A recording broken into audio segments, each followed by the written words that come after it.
So we're dropping straight into the action on the 8th floor of the tower, a place they call the Plains of Extinction for a reason. The whole area is just a frozen wasteland, and a massive army is pushing through a blizzard that feels like it's trying to rip their skin off. On this battlefield, you've got dozens of warriors all geared up getting ready for the raid about to kick off. And leading the charge, you can spot this blonde dude at the front of the pack, who's clearly the shot caller for this whole expedition. The kid scans his soldiers all lined up and ready, then starts giving this major hype speech, trying to juice them up with some courage. Gotta get the morale high for what's coming. And it turns out this guy is Kiyoshi, the guildmaster for the Blue Zone Guild. He's reminding his crew what the main quest is. Their one and only goal is to absolutely demolish the Floor Guardian. Kiyoshi makes it crystal clear there's zero room for slacking off or making mistakes, because if they fail this mission, then forget ever seeing the 9th floor. That dream gets totally cooked. And right when the tension is getting so thick you could cut it with a knife,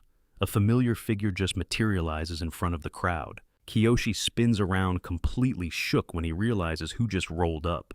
It's the entire Blue Eyes Guild. And leading them is their masked guildmaster, walking in with an aura that screams, "I'm the main character." It's Subaru Narukami, the #1 guild leader himself. And you guessed it, he's our boy.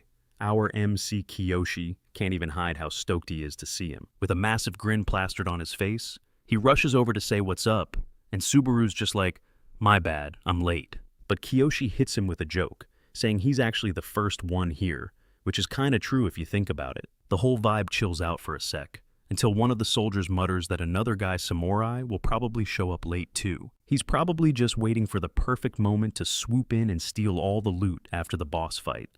What a classic move. That comment alone makes our boy Subaru instinctively put a hand on his weapon, ready for any drama about to pop off. But instead of throwing hands in the middle of this random tension, our MC does something that leaves the blonde kid totally bamboozled. Subaru pulls out a piece of gear and just hands it to Kiyoshi.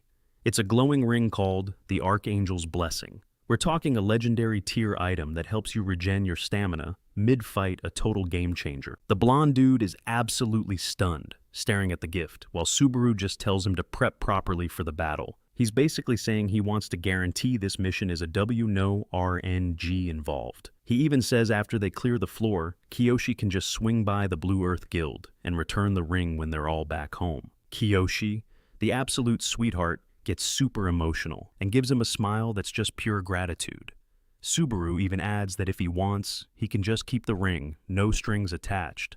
But right then, the whole world starts shaking like a washing machine on spin cycle. Both of them snap into high alert, feeling that insane tremor, and Kiyoshi looks up, realizing the boss mob is on its way sooner than anyone expected. A few seconds later, the Guardian of the 8th floor finally makes its grand terrifying entrance. This absolutely grotesque creature emerges a giant freaking sea hydra with a bunch of heads and teeth, sharp enough to shred steel. The monster crawls forward, its massive body slithering over the snow, and Kiyoshi screams at his soldiers, telling them to get in formation. But Subaru, our guy, just watches the creature with zero chill lost. He looks the hydra up and down and literally insults its ugly face. Meanwhile, this dark energy starts crackling in his hands. It surges through his entire body with bolts of raw electricity, just arcing all around him, and with a voice colder than the blizzard, Subaru declares this is the day that thing gets deleted. The Hydra locks its psycho eyes on the warriors and opens its massive jaws, charging up a powerful breath attack. This thing is about to launch a move that could wipe the entire army off the map, and Kiyoshi is screaming for everyone to put their shields up, but Subaru cuts him off, just says, "Nah, there's no need for that." He starts walking straight into the Hydra's attack, totally calm, like he's just strolling down the street to grab a coffee.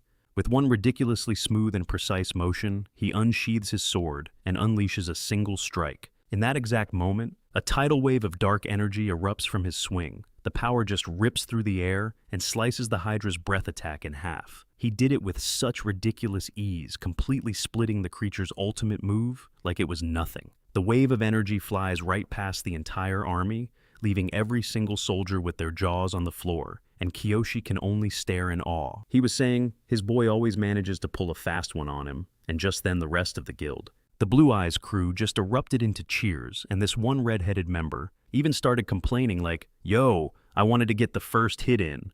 Then another teammate asked if Subaru, for real, gave Kuki an item, but the masked dude just kept it mysterious, refusing to spill the tea. Then he glanced over at his whole squad, with a totally locked-in expression, asking if they were ready to rumble without even pausing for their answer. He just declared that they were about to clap this joke of a hydra and finally put an end to this hellish raid once and for all. The members of the Blue Eyes Guild all got into formation right in front of the creature, squaring up for the final boss fight. From a distance, our boy Kuki was just watching the whole thing, absolutely in awe of how in sync and OP they looked. Meanwhile, also in the distance, the Murin Alliance was getting geared up to jump into the action. One of their shot callers announced that he'd already positioned all the troops according to the game plan, and hearing that, Kuki wondered if this was his cue to start the pincer attack on the Hydra, and the guy in the heavy tank gear totally agreed. And another one of the leaders wished them good luck for the insane battle that was about to pop off. At the same time, some guy named Tokia was watching everything unfold with a super tense look, and right at that moment, the Blue Eyes Guild started to push forward, fully prepped to throw down with the massive Hydra. Everyone charged in at the exact same time, and they just started unleashing on the Hydra with their full kits. We're talking swords, skills, and every type of magic you can imagine, slamming into the monster's huge body. But the beast wasn't about to just take it. The Hydra let out a furious roar and snapped all of its heads around, instantly facing the warriors that had it surrounded as it prepped to dish out some serious payback. For every single one of their hits, right in the middle of the chaos, a girl with claws leaped straight at the monster to attack, even though one of her party members immediately flamed her for diving in without a single ping. Still, the girl didn't hesitate for a heartbeat. With a look of pure focus, a masked woman gripped her dagger and lunged straight for the Hydra's tough hide, confidently claiming that this whole fight was going to be a total cakewalk for them, while at the same time another member of the group, who was clearly over it and annoyed, started blasting ice magic while complaining about this whole ridiculous situation. On another part of the battlefield, Tokia was watching the fight with a super smirk. Then he turns and challenges one of his colleagues, proposing a little contest to see who could rack up the most damage on the creature, all while the Hydra was still thrashing around violently, as a sinister red energy began to glow around its body. But even so, the warriors didn't let up. Tokia's buddy accepted the challenge without a second thought, joking that the loser had to buy dinner. Then he unleashed a massive attack made of swirling blue energy blades. Right at that moment, a hooded blonde dude launched himself at the Hydra with everything he had, and with a single brutal strike, he just tore off a chunk of the creature's body. The move was so savage that one of the monster's heads whipped around violently, sending a teammate flying several meters back. Another one of the guys quickly apologized to their healer, a girl named Tino, who was keeping her cool despite the absolute madness with complete composure. She just told them to keep up the aggression while she started casting her own spell. A few seconds later, Tino popped a pink shield that covered part of the team, basically saying she had their defense handled. One of her teammates screamed her name in worry, warning her that the fight was getting way too dangerous. But then something completely unexpected happened.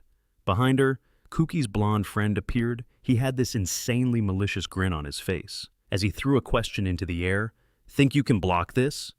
The girl didn't even have time to register what was happening. In that split second, a traitor backstabbed the poor healer, sinking his weapon into her without a shred of mercy. While saying their biggest problem was being way too arrogant, the betrayal landed like a nuke on the battlefield. Subaru saw what happened, and a white-hot rage just started to ignite inside him. The girl crumpled to the ground, seriously, wounded, with zero idea what just went down.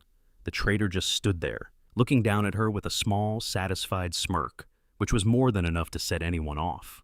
Our MC's eyes began to glow, with a blazing blue light, as the fury just boiled up inside him, and in the middle of the chaos, Katuki, who was covered in grime from the battle, yelled that this was no time to get distracted from the main fight. But our protagonist couldn't believe what he was seeing. He asked how someone could just betray their team so senselessly, but before he could even make a move, a wild system message just blitzed everyone's screen. And the pop-up said they were all drafted by the tower for some kind of special mission, which was a server-wide alert, a first for everybody. No one had a clue if this was just a special event or a whole new game mode. Reality itself was feeling like a massive glitch. But that notification had some OP mind control riz, because every single player decided to just go with it. Folks from every server from Earth to Murin banded together, forming a mega guild to try and clear the tower's final floor, a final boss that until now no one had ever beaten. Fast forward a few years though, and the aftermath of the 8th floor Hydra raid was a horror story, painted right on the ground. The entire battlefield was a graveyard, and our boy Subaru's friends were scattered across the snow like forgotten loot drops. So many of them didn't make it through the boss fight, and tears just started streaming down our MC's face. He's looking over every single one of his fallen guildmates, and our boy Subaru is just wrecked, completely broken. He remembers screaming at them to fall back to just escape while they still could, but nobody listened.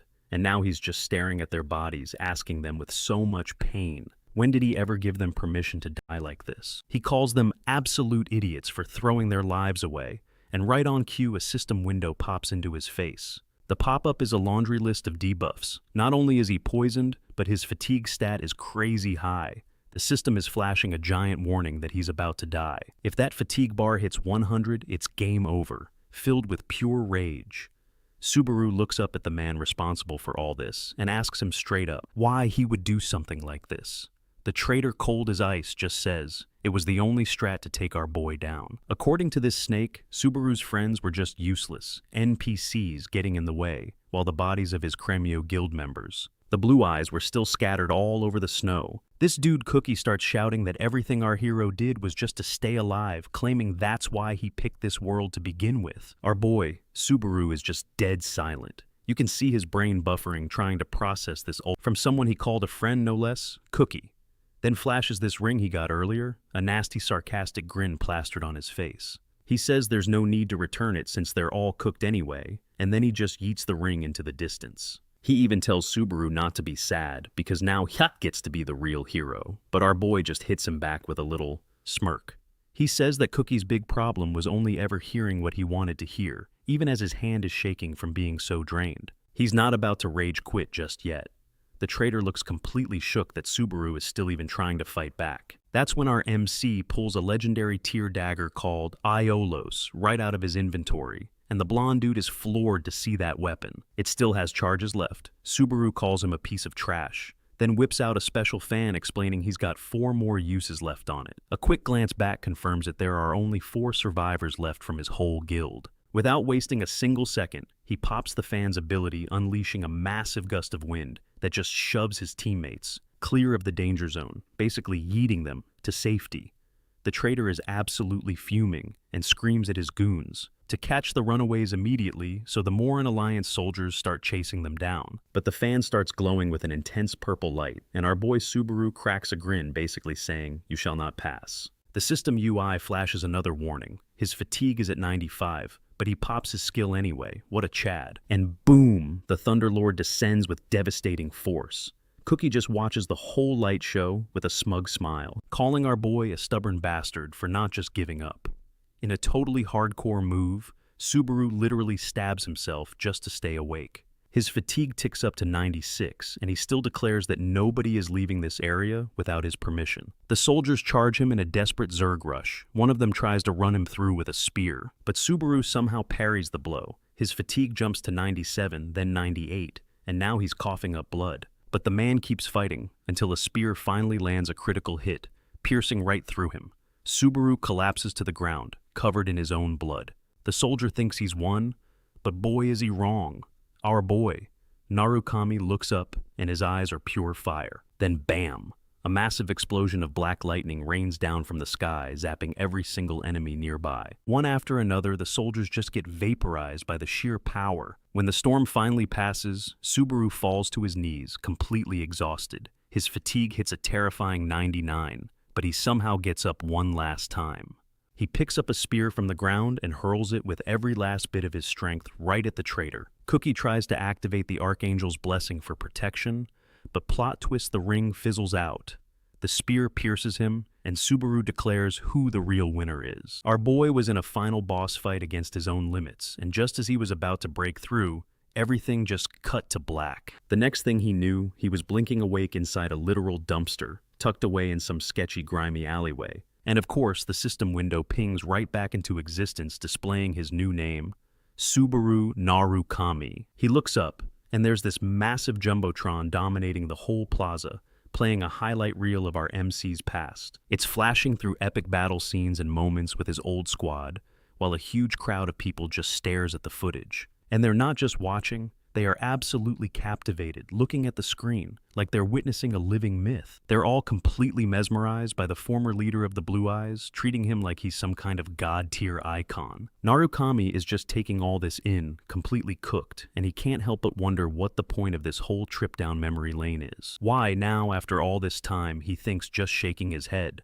while his own face is plastered all over that giant screen. He had zero clue who bankrolled this whole event, or what their endgame could possibly be. The whole situation was just sus. He runs a hand through his hair, trying to process it all, and right then a recording starts blasting over some hidden speakers. Some super dramatic voice comes on, speaking all solemnly about how our boy was supposedly a role model for the masses. This recording calls him the hero of the Blue Eyes, explaining how his old teammates decided to make his memory last for all eternity. Hearing those words sends an icy chill straight down Narukami's spine.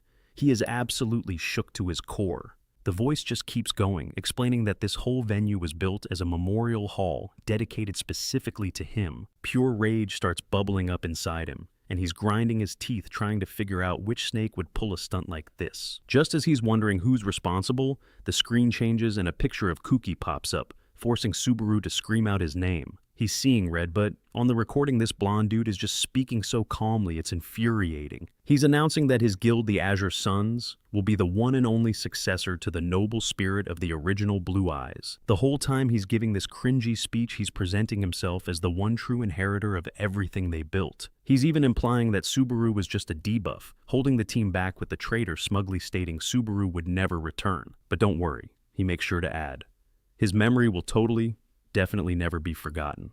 Yeah, right. Our boy just listens to this whole load of garbage with a cold smirk. He knows it's all one giant shameless lie. With a look of pure determination, he mutters that he's about to rewrite this entire storyline from scratch, vowing that this time, the traitor isn't getting away this second chance.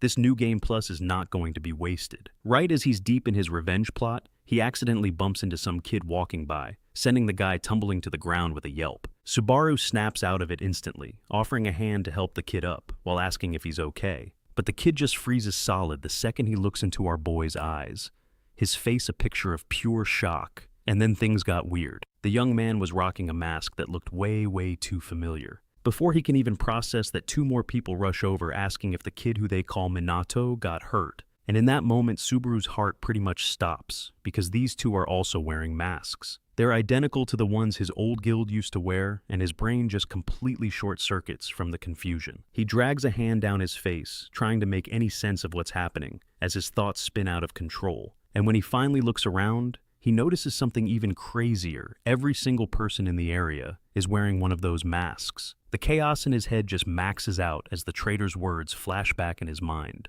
remembering exactly how they had labeled him a hero, and then finally all the puzzle pieces slam into place as he understands the sick game being played. He gets the perverse trap the traitor has built, and with pure hatred burning in his eyes, he whispers Kuki's name and starts pushing through the masked mob. And that's when he sees the main altar with his own photograph right in the center, surrounded by flowers and candles, a full-on shrine.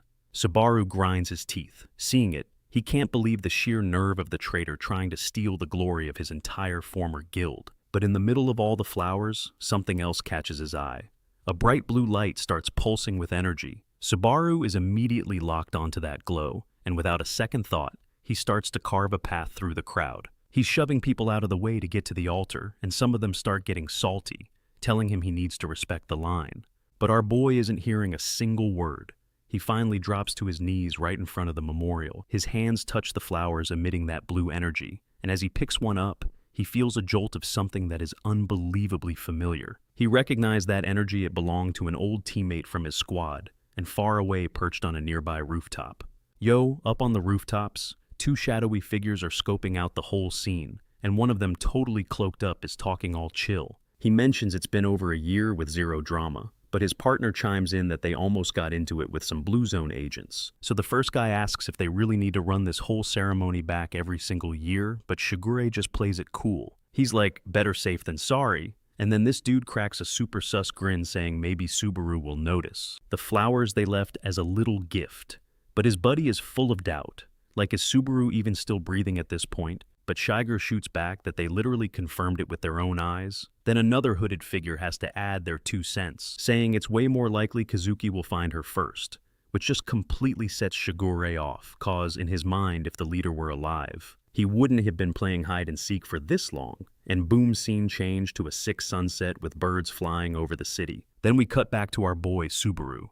He's gasping for air, looking totally wrecked, but his eyes are lit up with a fresh spark of hope. He's staring down at this blue flower in his hands, wondering if his old comrade could possibly still be alive after all this time. Just the idea that she might have survived feels like hitting a 1 in a million RNG drop, a total miracle, and he quietly whispers a name. Later on, Subaru is posted up in Shock's room, and the place is super minimalist, like almost totally empty, which immediately seems weird to him. He's calmly scanning the tiny room, still holding that blue flower, just trying to process all the crazy info he just uncovered. He powers up the device he found and starts a deep dive on his old guild, searching for anything and everything on the Blue Eyes. The search results come back with practically nothing, a total dead end. But deep down, he's absolutely convinced Shigure made it out alive. That single thought is just playing on a loop in his head, because what else could this flower possibly mean? But that's when the weight of it, all the sheer frustration, starts to hit him like a truck. He starts thinking about how much time has passed, and if she really did survive all this, that means she's been ghost for over 20 years, which could only mean one thing, and the realization hits Subaru instantly. The real final boss of this whole mess is the traitor Kazuki,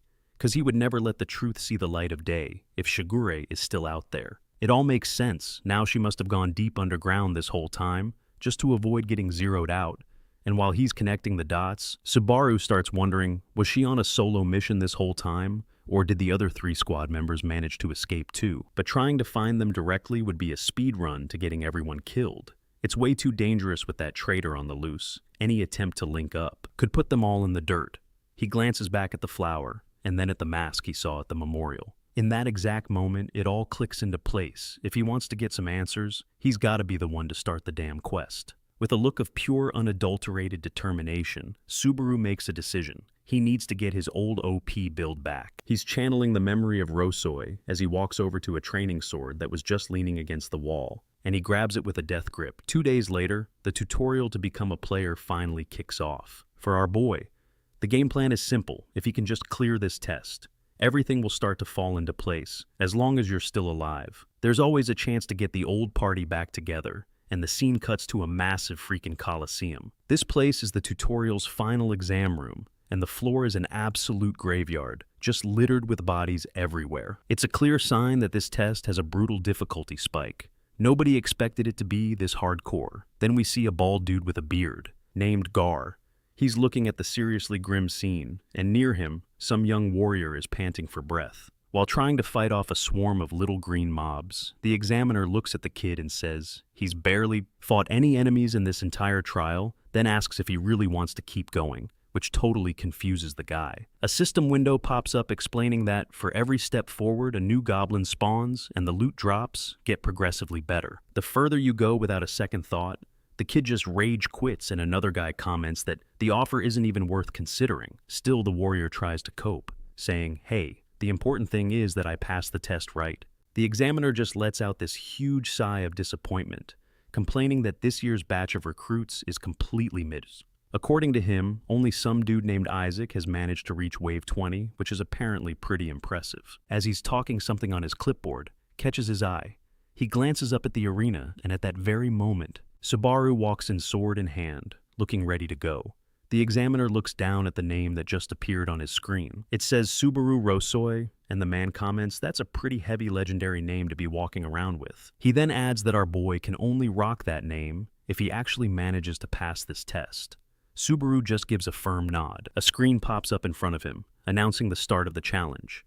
The system immediately summons 2 goblins. The mission is simple: delete the mobs. The proctor starts laying down the tutorial rules, but my guy doesn't even let him finish the sentence. A shadow just blitzes across the arena at a ridiculous speed, and before anyone even processes it, the 2 goblins are already diced on the floor. The examiner just blinks. His brain is literally buffering. The rest of the mobs are getting juggled into the air, while Subaru is just standing there in the middle of it all.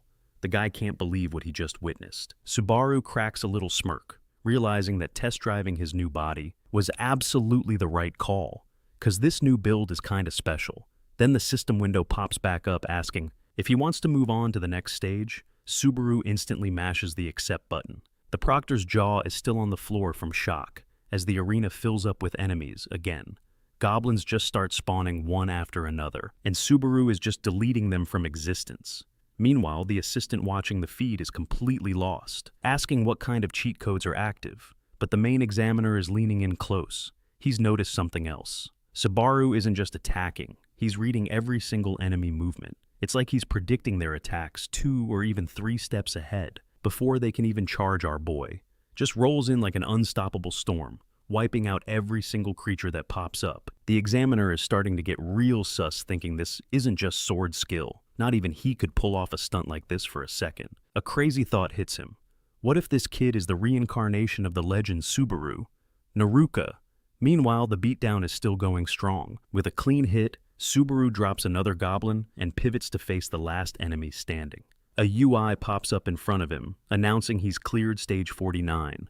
Now it's time for the final boss, and even though he's sweating and breathing hard, Subaru decides to push on. He's come way too far to back down now. Suddenly, this blue energy starts rising from the arena floor. The ground starts to shake, and a massive dark hand just erupts from the depths. The final boss has spawned the Goblin King. The examiner goes into full panic mode, screaming that Subaru isn't Narukami. He's not geared for a raid boss like this, and tries to warn him to quit the test if he wants to live, but it's way too late for that. The monster materializes completely enraged. The Goblin King hefts its giant axe ready to turn our boy into a pancake. And then Subaru does something that leaves everyone shook.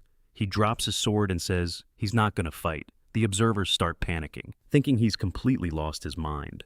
The Goblin King charges straight for him, but right before it connects, something smacks into the monster. A super thin needle sinks into its body. The goblin just freezes, totally confused as a bead of sweat, rolls down its face, then it looks down at Subaru. Our protagonist is crouched on the ground with a grin. As he picks up more needles, he throws down a challenge, making a bet on who's gonna fall first. The kid's eyes are literally glowing. While saying he's about to turn the monster into a freaking honeycomb, he starts launching the needles at an insane speed. The enraged Goblin King roars and raises its axe for the kill shot, but Subaru dodges the attack, at the very last second rolling across the ground as a flashback hits him, a memory of his old training. In the memory, Rena is there correcting his throwing form. She was telling him that literally any object could become a weapon as long as you used it at the perfect moment. The flashback ends, and the needles slam into the Goblin King's face. The monster screams out in pain. The poison damage over time starts to kick in, and slowly the creature's enormous body starts to shake. The examiner is watching the whole thing absolutely floored. Subaru just used hidden weapons and actual big brain strategy to beat the boss. Finally, the Goblin King hits the deck. Subaru scoops his sword back up, walks up to the monster and says, "It's nothing personal. He just needs to finish the tutorial, and with one final blow, the fight is over." The system screen pops up, announcing he defeated the Goblin King and completed stage 50 of the tutorial. Exhausted, Subaru sighs, saying a monster of that level has no business being in a tutorial. Then a bunch of screens start popping up, flooding his vision with rewards, XP, and points. Subaru gets a grand total of 2,400 points. He opens up the system shop and starts browsing the items, and that's when a demonic sword catches his eye. It's nameless, made by who knows who, and it looks insanely tempting but also super dangerous. Then he sees another option, the Holy Sword. Miranda, a much safer choice. Subaru hesitates, having to decide between pure destructive power and his own safety. While he's thinking it over, he spots something else in the shop, a skill called Wedge of Greed, and as he reads the description, he realizes something. This skill could completely nullify the negative side effects of both the demonic sword and his own lightning powers. The examiner is just staring, completely shook, that our boy actually picked the demon sword, thinking, "Bro, what is your damage?" But Subaru just hits him with this tired sigh and asks him to keep the test results on the down low, confidential. This attitude totally ticks off the examiner, who then tries to recruit him for the Knights Guild anyway. Our boy hits him with a hard pass, no hesitation, and then bam, a system window pops, asking if he's ready to ascend to the second floor. Subaru smashes that accept button and just teleports out, leaving the examiner screaming in frustration. Like dudes yelling, "Wait up!" But it's too late. Subaru's already materialized on the second floor, a massive hub world absolutely packed with players. The land of beginnings. Everything goes quiet for a moment. He's back in this place after so long, realizing he's got a second chance, a new game plus. And there's no way he's about to fumble the bag. This time Subaru knows he can't waste a single second. He's doing this for his comrades, for his crew who might be out there waiting, and let's be real, for his revenge arc, with that goal burning in his mind. He immediately makes a beeline for a private training room. It's time to test out this new character build, once and for all. When he gets there, the receptionist is super chill, asks him what floor he just came from, and Subaru gives him a straight answer. He says he just ascended, and the old man looks at him like he knows exactly what kind of noob he's dealing with. He recommends room 1, the super basic tutorial level, the one with just a single sad straw dummy inside. But our boy Subaru completely ignores him and asks for room number 5, leaving the guy with a face that just screams, "Error 404, brain not found." The receptionist insists he's just wasting money because the rooms get way harder. The difficulty scales with the room number, but Subaru could not care less. He buys 30 minutes of time and sprints towards his chosen room. He doesn't even think twice. But the second he puts his hand on the door, he gets this vibe. This ain't your average training instance. He braces himself and steps through, and whoa, the inside looks less like a modern room and more like some ancient ruins. Whatever, Subaru just takes a deep breath and says it's time to get started, gripping his new demon sword tightly.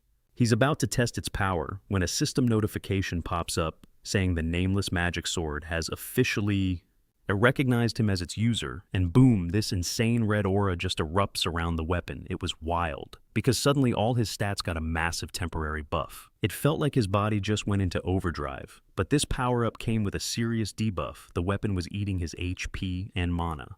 He could feel it too, a real gnawing pain he couldn't just ignore. That's when his Apex of Greed skill kicks in, nerfing some of the weapon's negative effects. It managed to block some of the life drain, but the skill was still low level, so it couldn't fully tank the sword's raw power. Even with the help, the sword kept siphoning his life away, and the more it drained, the higher his stats climbed, a classic high-risk, high-reward play. Subaru ends up with blood streaming down his face, wondering if this is actually his limit, but then he immediately realizes this was all a part of the plan. It's not pretty, but this is the grind, so he makes a snap decision right then and there. He pumps 10,000 credits into leveling up the skill, and with that investment, Apex of Greed hits level 2 and starts suppressing the sword's curse way better. Now it's got more resistance. It's tanking a bigger chunk of that constant damage over time punishment. Subaru slams the blade into the ground with all his might, but the nameless sword is still draining his health bar.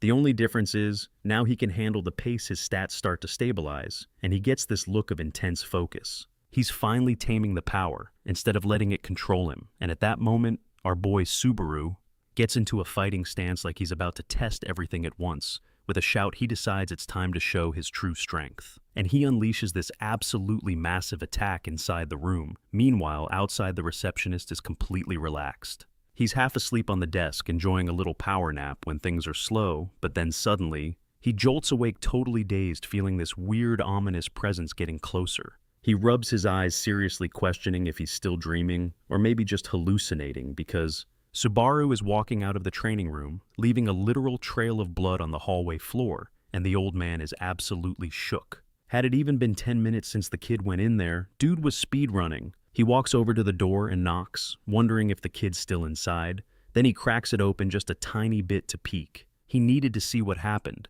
and then he just lets out a scream of pure shock.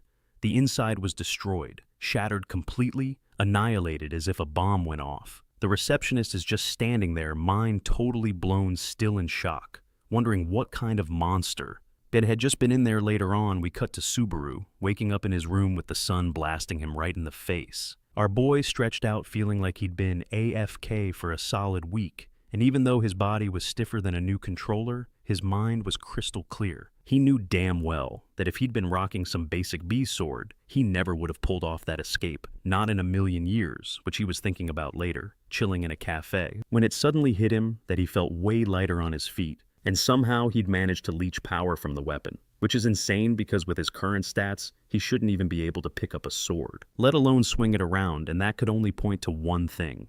The synergy between his pinnacle of greed skill and the blade was a match made in heaven, and Subaru was grinning, realizing that combo, paired with his lightning ability, was basically his golden ticket to being OP. But there was one massive bottleneck: the actual level of his skills. Because my man was down to a measly 50 credits, and oh boy, the internal complaining was about to start. He was stressed about having to manage his funds when he was basically broke.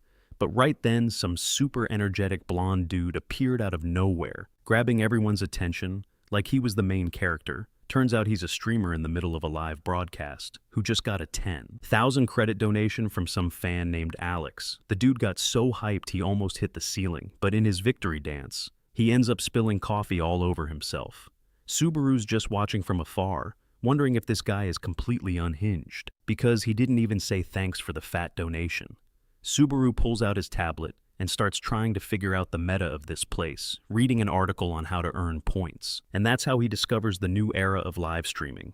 Suddenly, the blonde kid's antics made sense. But then someone called his name. It was this sharp-dressed, silver-haired guy who walked up with a super friendly vibe, getting close and saying it was crazy to run into him here and asking if he lived nearby. A shiver ran down Subaru's spine as his body had a primal, instinctual reaction. To this newcomer, the guy then gets all sarcastic, complaining that Subaru's ignoring him like he's talking to a wall. Subaru realized it wasn't just discomfort, it was because he had just leveled up to this floor.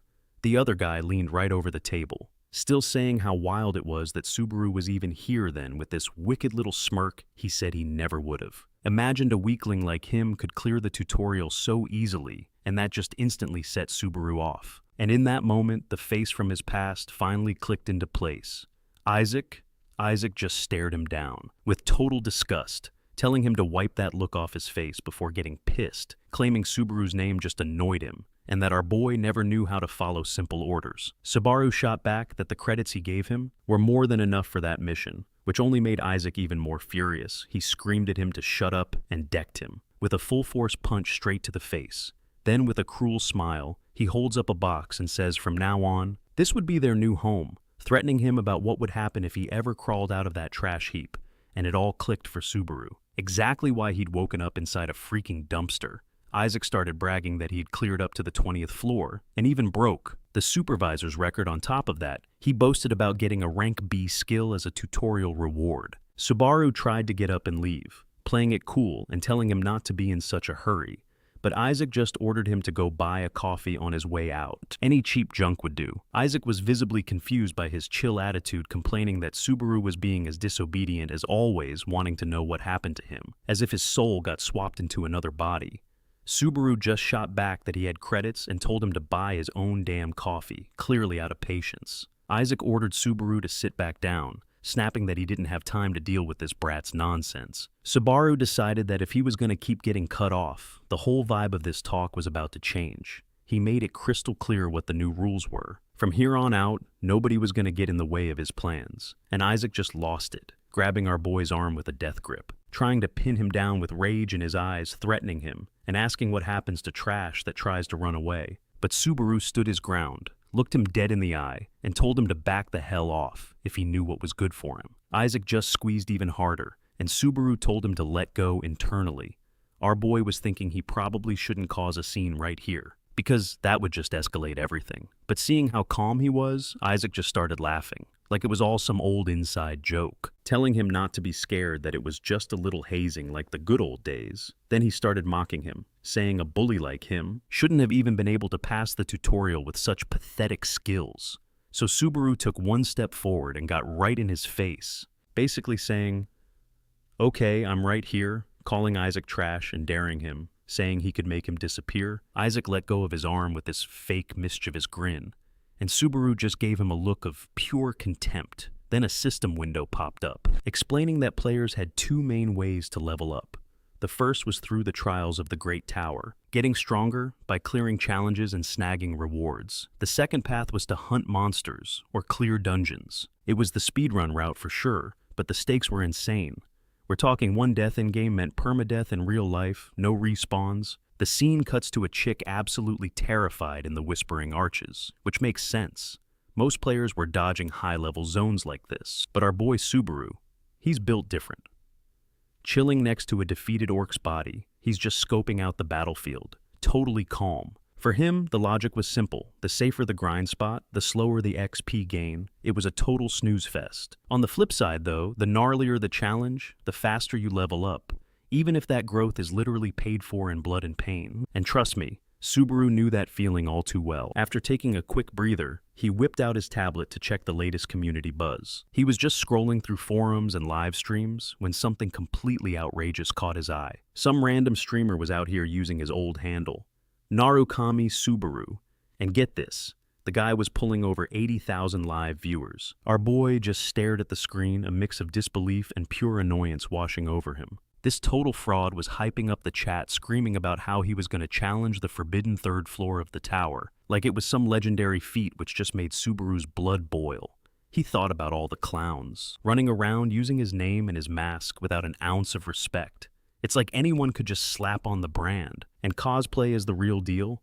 Then, a new mission popped up on the stream, a massive 20,000 credit donation. The streamer starts absolutely losing his mind, thanking the donator, just celebrating like he won the lottery, and Subaru could not believe what he was seeing. This dude was farming cash with zero effort. Meanwhile, our MC had like 50 credits to his name, and he was the one actually putting his life on the line to get stronger. He just sighed. This whole situation was a complete joke. While this copycat was getting rich, our boy had to break his back, fighting for scraps. He watched the stream for a few more seconds, wondering if he could even learn anything useful from this clown show. Then he let out another sigh, got up and grabbed his demon sword. It was time to get back to the grind. A small smile creeping onto his face as he declared this was going to be his toughest job yet. The second he said that, the ground started to shake, and a gigantic foot slammed down right in front of him. It belonged to an orc, and right behind it another appeared, and then another. A whole dang horde of ticked-off orcs stormed the dungeon, looking like they were ready for an absolute bloodbath. The system notification was, of course, right on time. The dungeon boss had spawned the orc general himself. Subaru eyed the massive mob in front of him, feeling that signature calm he always has. He had something way better than poison needles. Now he activated his demon sword, and the weapon started draining his HP. But his greed skill was nerfing that effect, letting him tank the drain. Subaru took a deep breath, saying he had no time to waste on trash mobs. Then he unleashed a single swing. The cut was so clean it sliced several orcs perfectly in half. In one beautiful motion, the orc general was completely shook, frozen on the spot. Seeing that raw power, Subaru leaned into his stance for the next attack, and with a stone-cold look of pure focus, he launched the final blow to end this whole mess. Once the fight was over, Subaru held his mask in his hands, staring at it for a moment. He made it clear he was going to have to wear it again. There was just no way around it later on. Back in his room, he finally understood how this whole streaming meta worked. This is how people were making bank now. And if he was going to do it, he was going to do it for real with the mask. In his hand, he took a deep breath, hyping himself up, promising he was about to go all in. Then he put on his old guild's ancient mask, ready for whatever came next. He slung the sword over his back and hit the streets, with a whole new level of confidence. After all, he was the original, he was the real Subaru. And right on cue, a system notification popped up. Narukami Subaru has started a live stream. The camera then pans to an empty office, where a woman in traditional clothes is watching a stream on her device, looking absolutely disgusted. She shoots up from her seat and just kicks her coworker clean out of his chair. The dude gets startled and whips his head around, basically asking what in the world just happened. She starts flaming the streamer, saying not even 5 people should be able to clear that zone. Her buddy asked what was so triggering, and she just spits out that the guy's name is Subkid. The man wondered if it was just another one of those cringe imposters. She replied that it might be some kind of mashup of 2 different people. The guy starts complaining, saying literally everyone is cosplaying. As Subaru these days, it's getting old. The woman told him to stop talking nonsense, but he just insisted that even the top-tier players were getting bored. Dude was making a whole scene. Then he starts yelling her name, Ratsuga, and she's just standing there confused, wondering why Subaru suddenly folded. The blue-haired young man just clapped back, saying the offer on the table was honestly kinda mid. He even threw it in her face that she rage quit back in the day, and if she were a free agent right now, she'd definitely be out scouting for fresh talent. Then, she smiled with this nostalgic vibe, saying she really wanted to meet Subaru, which is exactly why she was so let down. But our boy hit her with the, "I've already found someone interesting." Ratsuga just asked if he found another weirdo to team up with. Meanwhile, his new stream was a ghost town with 0 viewers. Our guy thought the whole situation was cooked, but Ratsuga had a different take, saying that every time she sees that mask, she can't help but feel a spark of hope. Then, bam! She drops a 1,000 credit donation and he immediately hit the floor, practically begging for forgiveness for talking smack earlier. While all this drama's going down, Subaru had already started clearing the second floor. Deep inside the dungeon, he still felt this weird pressure on his back. You know that feeling when you think a mob is about to aggro. And on the stream, the first viewer finally popped up, username Love Money. The chatter immediately asked what floor he was on, and if this was his first run. Subaru just calmly replied, saying, yeah, this was his first real challenge, and Love Money got all worried, asking if he was sure he should be streaming a blind run, like this without knowing the layout.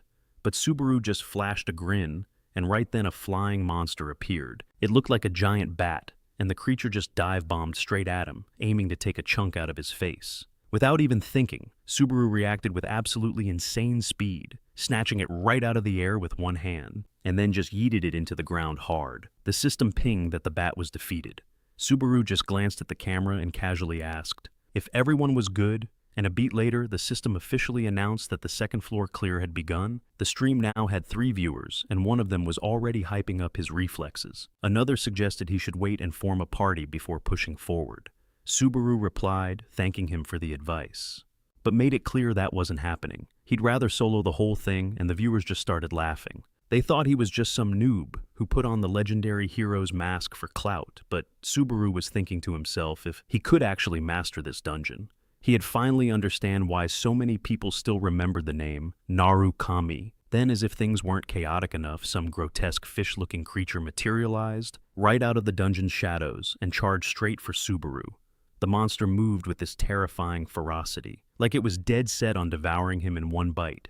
But our boy didn't show the slightest hint of fear, not for a second. He just firmed up his grip on his demon sword, getting ready to delete this thing, and in the next instant, he unleashed a lightning-fast attack. The blade's edge sliced through the monster with brutal precision, splitting it clean in 2 before it could even process what happened. Subaru calmly lowered his sword and declared he only came here to find out just how OP he could get. A notification flashed in front of him. Monster slain, and the viewers watching live were just completely lost. Nobody had a clue what they just witnessed. Before they could even wrap their heads around it, a whole swarm of bats appeared from the dungeon's ceiling. The creatures descended on our boy like a black cloud, but our protagonist didn't even flinch. In fact, he charged straight into the mob-trained demon sword in hand and started slicing up everything in his path. It was a complete massacre. Bats were dropping one after another, shredded to pieces by his sword strikes. You could see the glow in Subaru's eyes, showing he had absolute control of the fight. The viewers were starting to get seriously shook. The stream that had just a few curious onlookers began to grow, hitting 10 viewers, and meanwhile, the system was just spamming kill confirmations one after another, and pinging a warning to listen for the dungeon's audio cues when the viewers saw the floor. It was absolutely covered in a carpet of monster corpses. They started to seriously change their tune about Subaru. Maybe this guy wasn't just some random noob. Our boy seemed to read their minds while checking the stream comments, and just remarked that all this was just the warm-up. Nah, that's not gonna cut it. I'm farming every last point I can before I dip out of this place. One viewer typed in chat, asking with legit concerns if he was okay, while others started spamming warnings about the danger. But our boy Swaru just ignored all the backseat gaming. He kept pushing through the dungeon with total confidence. His mind was a steel trap. He knew the playbook by heart. Every move was calculated as he navigated the dungeon's shadows. He finally made it to the edge of this insane cliff inside the dungeon, and on the other side, a whole horde of bizarre creatures was just waiting for him. One of them slowly lifted its head, its creepy red eye glowing with a hypnotic vibe as it locked onto Swaru. The viewers on the stream were starting to sweat. You could feel the tension rising. A lot of them were convinced our boy had finally aggroed a mob he couldn't handle. But then something totally weird happened. A quest just popped up on the screen, and the mission objective was to defeat every single monster in front of him, but with 0 credits as a reward. A lot of viewers thought it was super sus, like a trap, but our boy Subaru's reaction was just absurdly calm. He simply thanked the person who sent the mission request. That level of chill left everyone completely shook. And meanwhile, in a totally different place, in some bright office, a dude with blue hair was clenching his fist, absolutely mauling as he stared at a screen in front of him. He was shouting in frustration, wondering where he messed up, Everything was going perfectly to plan, and yet, he still managed to fail the mission he was trying to launch. Feeling embarrassed, he ended up apologizing to his coworker for making so much noise, but the girl looked like she hadn't even heard his little meltdown. She was completely laser-focused on her screen, so the guy, now curious, asked what she was watching, and as he got closer, he noticed the vibe had gotten strangely quiet, which totally sent him into a panic. He immediately started offering to pay whatever he owed, no questions asked. But the girl didn't even reply. Her eyes were still glued to the monitor, then she let out a sigh and just said a name. Narukami. Subaru and her coworker just raised an eyebrow, asking if she was watching that live stream. But when he looked at the screen, his jaw basically hit the floor, because he was witnessing pure chaos. Our boy Subaru was in the middle of an absolute slaughter fest. Inside the dungeon, monsters were just dropping one after another, as he pushed forward without even slowing down. The viewers couldn't even process how this one dude was fighting so many enemies at the same time. And in that moment, Subaru unleashed an insanely fast attack. 3 different creatures got deleted in a single move. The stream chat was in total shock, and one of them asked the guy, using the name Subaru, to introduce himself. So our boy stopped for a sec and mentioned that trying to communicate with dungeon mobs wasn't exactly a walk in the park. And then a viewer had to remind him that he still needed to accept the mission reward, to which Subaru just casually replied that he forgot my bad. He pulled out his tablet and started checking out the mission he'd gotten. The viewers started cracking jokes, saying maybe he was lagging. On the stream, Subaru put his hand on his head, asking how to even set up the credits. The entire stream just exploded with laughter. One of the viewers finally decided to help him out, explaining how to claim the reward, and Subaru was thankful for the assist. The stream had already hit 20 viewers by then, and Subaru announced the next fight would be his last run before logging off, and he kept pressing forward through the dungeon sword at his side. Then the scene cuts, and now it's nighttime, back at the office. The girl was covering her mouth, totally embarrassed, while her partner was still freaking out. The guy said she was just gassing it up, saying it was only the 2nd floor of the dungeon, but the girl hit him with a simple question. Had he ever in his life seen anything like that? The guy jumped up from his seat, annoyed, trying to play it off, like, yeah, whatever, she was probably overhyping it. But then he quickly apologized, and the girl was remembering some old interview, wondering if finding this streamer wasn't just some random RNG, but actual destiny. You could see the excitement building in her eyes. She even said that this kid might be something like the second coming of Narukami, and her coworker just put his head in his hands, totally done. He asked if she was actually thinking about contacting this streamer for their agency. She replied that the idea was absolutely fire, but the guy had to remind her that Subaru was just a noob streamer and a complete solo player on top of that. He insisted she was ignoring reality. If the boss found out they were gambling on a random player like this, he'd go nuclear. But the girl just gave him a determined look, telling him to just wait. Soon he'd see what this new talent was all about. And she went right back to watching the stream, completely dialed in on what our boy Subaru was up to inside that dungeon. Meanwhile, Subaru was pushing his way through the dungeon's interior after finally clearing out the last hallway. He arrived in front of a massive stone structure, a gigantic door, and our boy stopped right there, declaring that this was the end of the dungeon. The door he was hunting for looked like a straight-up stone monstrosity, but our boy Subaru just reached out to it, ready to find out what loot was waiting on the other side. And as the massive stone gate finally creaked open, Subaru was on the move. Our boy pushes deeper inside, super cautious, and bam, sitting on the ground is this absolute unit of a creature. We're talking an intimidating hybrid half-man, half-wolf, a straight-up boss monster. Its sheer presence is crushing the room. With this insane pressure, you can feel the weight of it, even through the broadcast. This is the Wolf Warrior, Greg. Instantly, the viewers start spamming the chat. Everyone agrees the pressure rolling off. This dude is on a whole different difficulty setting. A system window, of course, pops up right in front of our boy, laying out the new mission. The quest is to conquer the Dungeon Guardian. It's all about earning this dude's approval, and our boy Subaru instantly gets the memo. So, this isn't just some random mob to be farmed for loot. This guy is basically a bouncer checking the skill level of anyone who dares to show up. But then a stream-specific mission pops up on the screen. The goal is to actually take down the Wolf Warrior, and the prize is a huge stack of credits.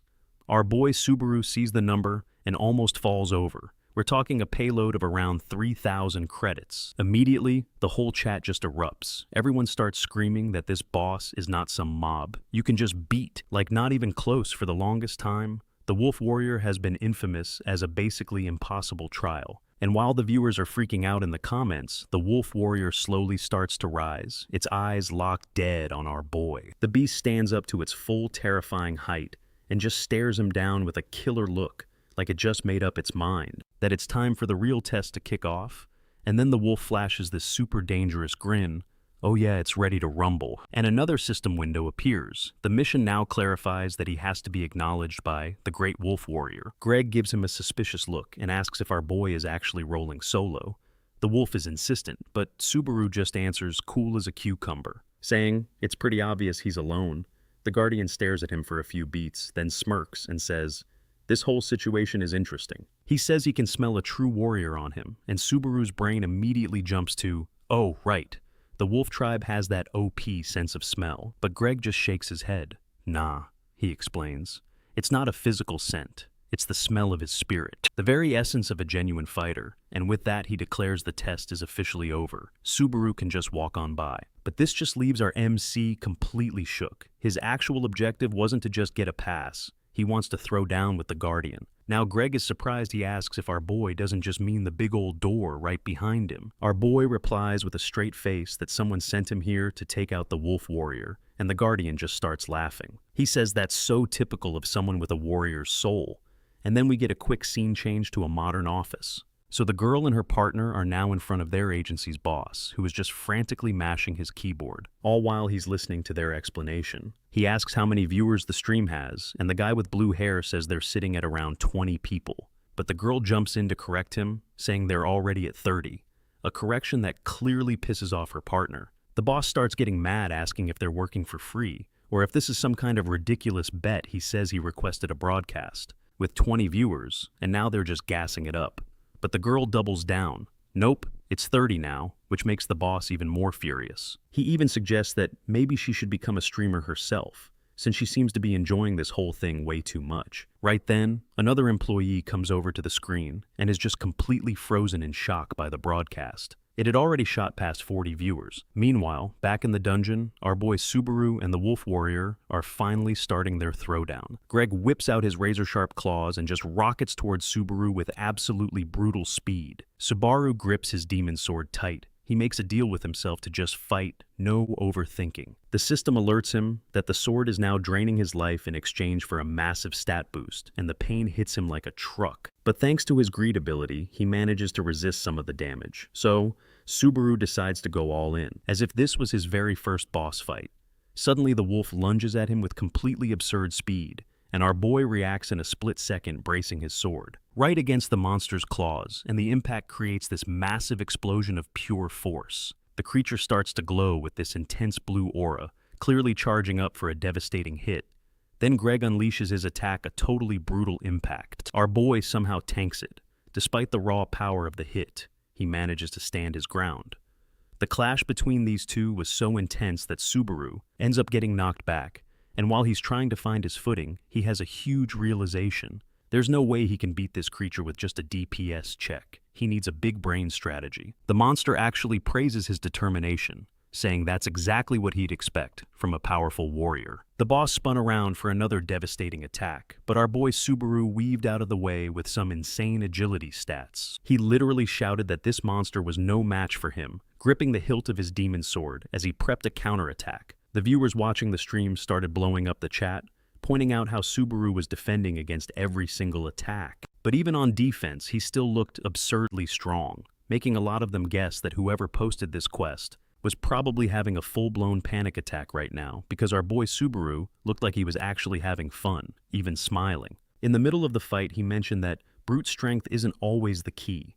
Sometimes there are way more efficient strats to win. Just then, Greg geared up for his ultimate attack, basically yelling that the fight was cooked. The punch completely obliterated the arena floor, but Subaru just vanished, instantly reappearing right behind the wolf. Greg was totally shook, and Subaru just calmly commented that the monster's attack patterns were way too easy to read. After all, dodging that charge was a piece of cake, so he launched himself into the air with a precision leap, going for a clean cut right at the creature's neck. A scream of pain ripped from the wolf, as the sword sliced right through its defenses, but our man didn't waste a single second with another move. Quick and clean, he delivered the finishing blow, his eyes glowing with this intense red light, and just like that, the wolf warrior hit the floor. Even in that last moment, Greg actually cracked a smile and praised Subaru, calling him one magnificent warrior. The system notifications popped up immediately. Guardian defeated, giving Subaru a level up and a sweet 500 gold points. Back on the live stream, the viewers were absolutely losing their minds. Subaru took a deep breath, his face caked in dirt, confirming he'd won as the stream's viewer count hit 56. With the mission complete, he raked in nearly 3,000 credits. He gave a shout out to the donor for the reward, and as the credits started piling up, the huge dungeon door finally swung open for him. But when Subaru looked inside, something was weird. Multiple screens just materialized right in front of him. They were all showing different elemental trials he could pick from, and the viewers immediately started arguing in the chat. Since everyone knew this choice would reveal the player's true potential, then the system dropped the big question. Do you wish to challenge the trial of lightning? The stream went absolutely wild, but our boy Subaru didn't even flinch. He accepted the challenge, the system locked in his choice, and a portal of pure light just ripped open in front of him. Subaru stepped right through, ready for his next challenge. And meanwhile, back at the agency office, the entire team was watching this on a gigantic screen. The girl on the team was getting hyped, because the viewer numbers just kept going up and up. But then the boss man mentioned something huge. The only player who had ever cleared the lightning trial was someone named Narukami. The girl just smiled confidently, saying they'd only know if he tried. And at that exact moment inside the portal, the system announced, "The projection of lightning has begun," and Subaru had zero time to react as he saw something falling from the sky. He yelled for a nearby kid to watch out, and without even thinking, he shoved the kid out of danger, just as a colossal impact rocked the place. The ground just exploded, leaving a huge crater, and the kid he saved was just staring jaw on the floor at what had just landed. It was a massive piece of some unknown monster. And just like that, a new screen popped up in front of Subaru, laying out a pretty clear mission. He had to defeat the creature that just appeared, and seeing that the kid he rescued just looked completely confused, wondering what the hell a monster like that was even doing there. And as if to answer his thoughts, the enormous creature let loose a brutal roar. The sound just echoed across the entire area, and at the same time, the audience watching the live stream was just as baffled. No one could figure out why a monster this huge had just spawned in the middle of a trial. That's when our boy remembered something important. This creature was only supposed to appear in the second half of the challenge. This whole situation made absolutely no sense. For a second, he wondered if everything got messed up, because he defeated the Guardian Greg way ahead of schedule. Maybe that totally broke the sequence of events, but before he could think about it too much, the gigantic monster lifted its enormous arm and slammed the ground with a devastating punch. That impact shook the very terrain with brutal force. But even so, Subaru reacted with absolutely insane speed. With some insane footwork, our boy Subaru sidesteps the attack, and just then the kid he rescued starts screaming in absolute terror. He's yelling for him to run, to not even think about facing this thing. But our MC has already locked in his decision. Our boy wasn't about to sit on the sidelines while everything went sideways, not with that demon sword gripped tight in his hand. He launched himself straight at the monster, and just like that, the boss fight was on our MC, moving with some insane agility. Subaru literally used the giant's arm like a springboard, getting a massive boost to vault himself high into the air. He was going for a death from above angle, but even while he was airborne, the monster actually tried to counter our boy. So Subaru just plants a foot on the creature's arm and uses that momentum to get even higher, his eyes just glowing with intensity. As he was prepping his next move, the kid he just saved was watching the whole thing go down, completely shook. I mean, could you blame him? He couldn't believe his eyes as Subaru was literally speed-running up the monster's body.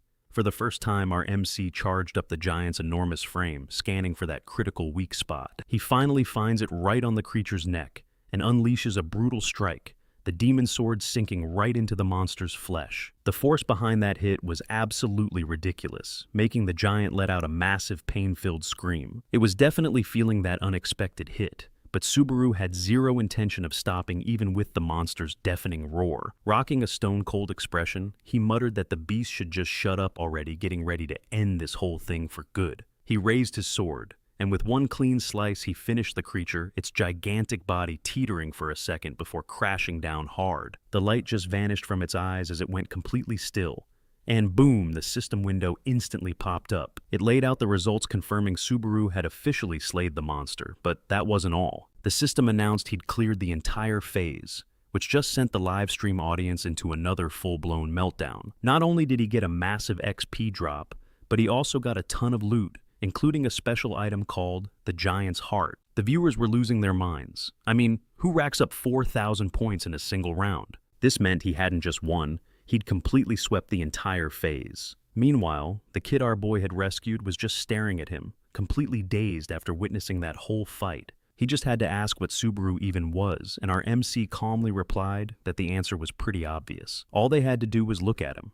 Then he coolly explained he was just there to defeat the giant. A little while later, the scene shifts, and now we're seeing a quiet little village nestled between some mountains. Inside a basic-looking room, we find Subaru sitting on the bed just checking his device. At the same time, the livestream chat was blowing up with comments. Everybody was dying to see the items he'd just looted. After the battle, Subaru thought about it for a second, and finally decided to show them the goods, revealing the Giant's Heart first. It turned out to be a rare ring that buffed his HP and his recovery rate. And right after he showed off the next reward, this one was a rare armor that gave him lightning powers and canceled out negative debuffs, so without wasting a second, Subaru equipped it. The moment he did, a brand new mission with a 5,000 credit reward popped up. And then a bunch of other side quests started to appear too, so our boy took a second to thank everyone for their support. He was grateful for all the hype during the stream and promised he'd learn the new lightning skill to show it off later on. But while he was thinking about all that, a weird thought started to form. There were way too many people watching him. The fact that so many were waiting for him to learn that specific skill made him realize something important about his old identity. It seemed to be a way bigger deal than he had ever guessed, and right on cue someone knocked on his door. When Subaru glanced towards the entrance, he saw that the kid he saved had come back, but this time he wasn't by himself.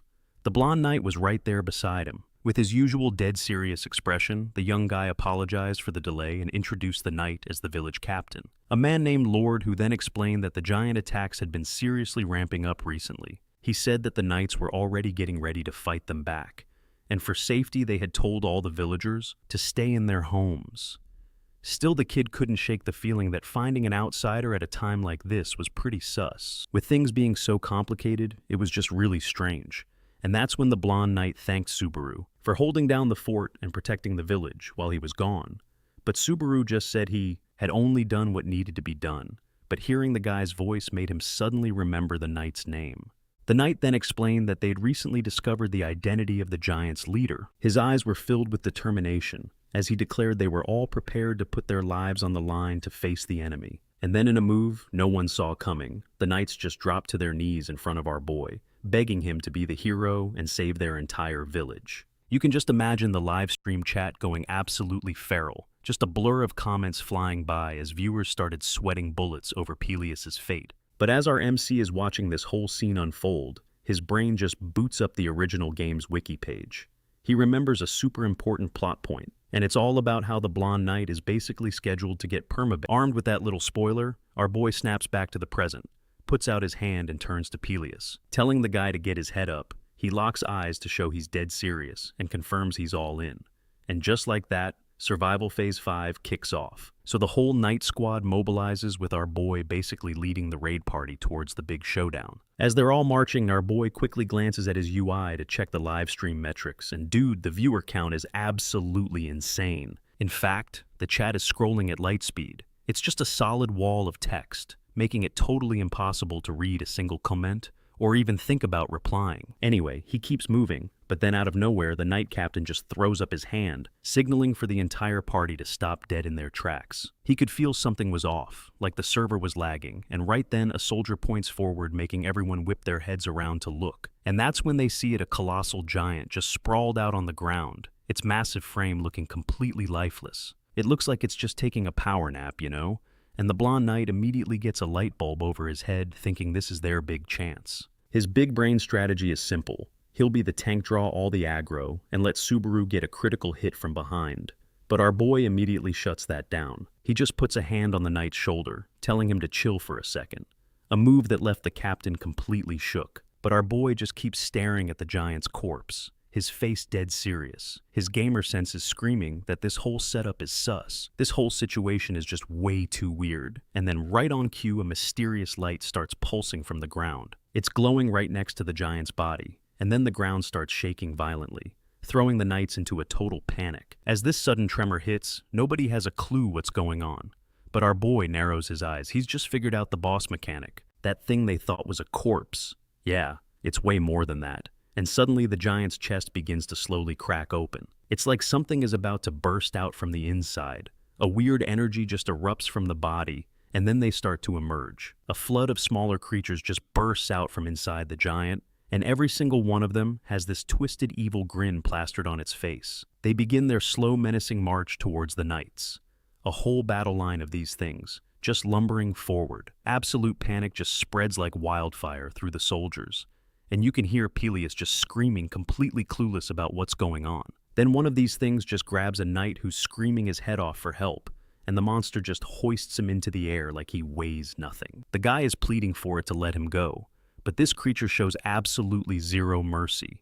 It just crushes him instantly. The scene was so brutal that the captain just roars at the top of his lungs, ordering a full retreat to the mountains. But it was way too late for that. These monsters just pushed forward mercilessly, and the slaughter was on. Knights were getting dropped left and right. They didn't even have time to get their shields up before the creatures were all over them, with one soldier just screaming in pure agony. His teammates are desperately trying to pull him back, playing a horrifying game of tug-of-war to keep the monsters from dragging him off. In the chaos, the soldier is just screaming out his brother's name, who's also fighting somewhere on the field.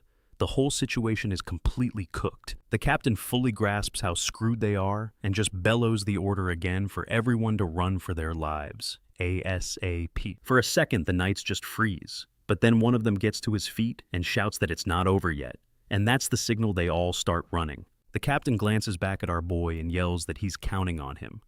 And even the blonde knight turns to Subaru with this intense, dead serious look. But Subaru just stares him down and says he should be telling that to himself, which just leaves the knight completely baffled. So then our boy asks a rhetorical question like, why isn't he running? And explains that them trying to team fight this mess is just asking for a team wipe. He spells it out saying they would both just get wiped off the map, but the knight protests, saying he can't just abandon a stranger to die. But our boy cuts him off cold, telling him to never say that again, and that finally gets the knight to back down before taking off. He begs our boy to just hold the line until he can get back with reinforcements, and with that the captain just sprints away at top speed. And just like that, our boy is left solo, facing down an entire horde of monsters, as a deafening roar just shakes the entire battlefield. As the wave of creatures starts to surge forward, our boy shows zero fear with his sword ready. He just full sends it right into the enemy line. As he raises his sword high, he basically screams,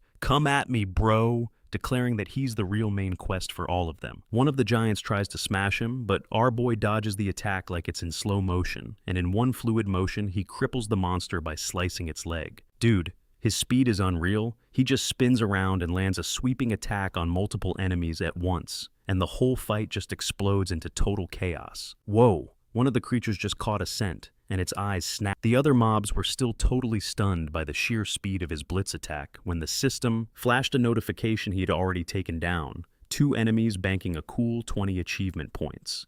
Our boy Subaru even muttered that he's not used to running these raids solo, all by himself.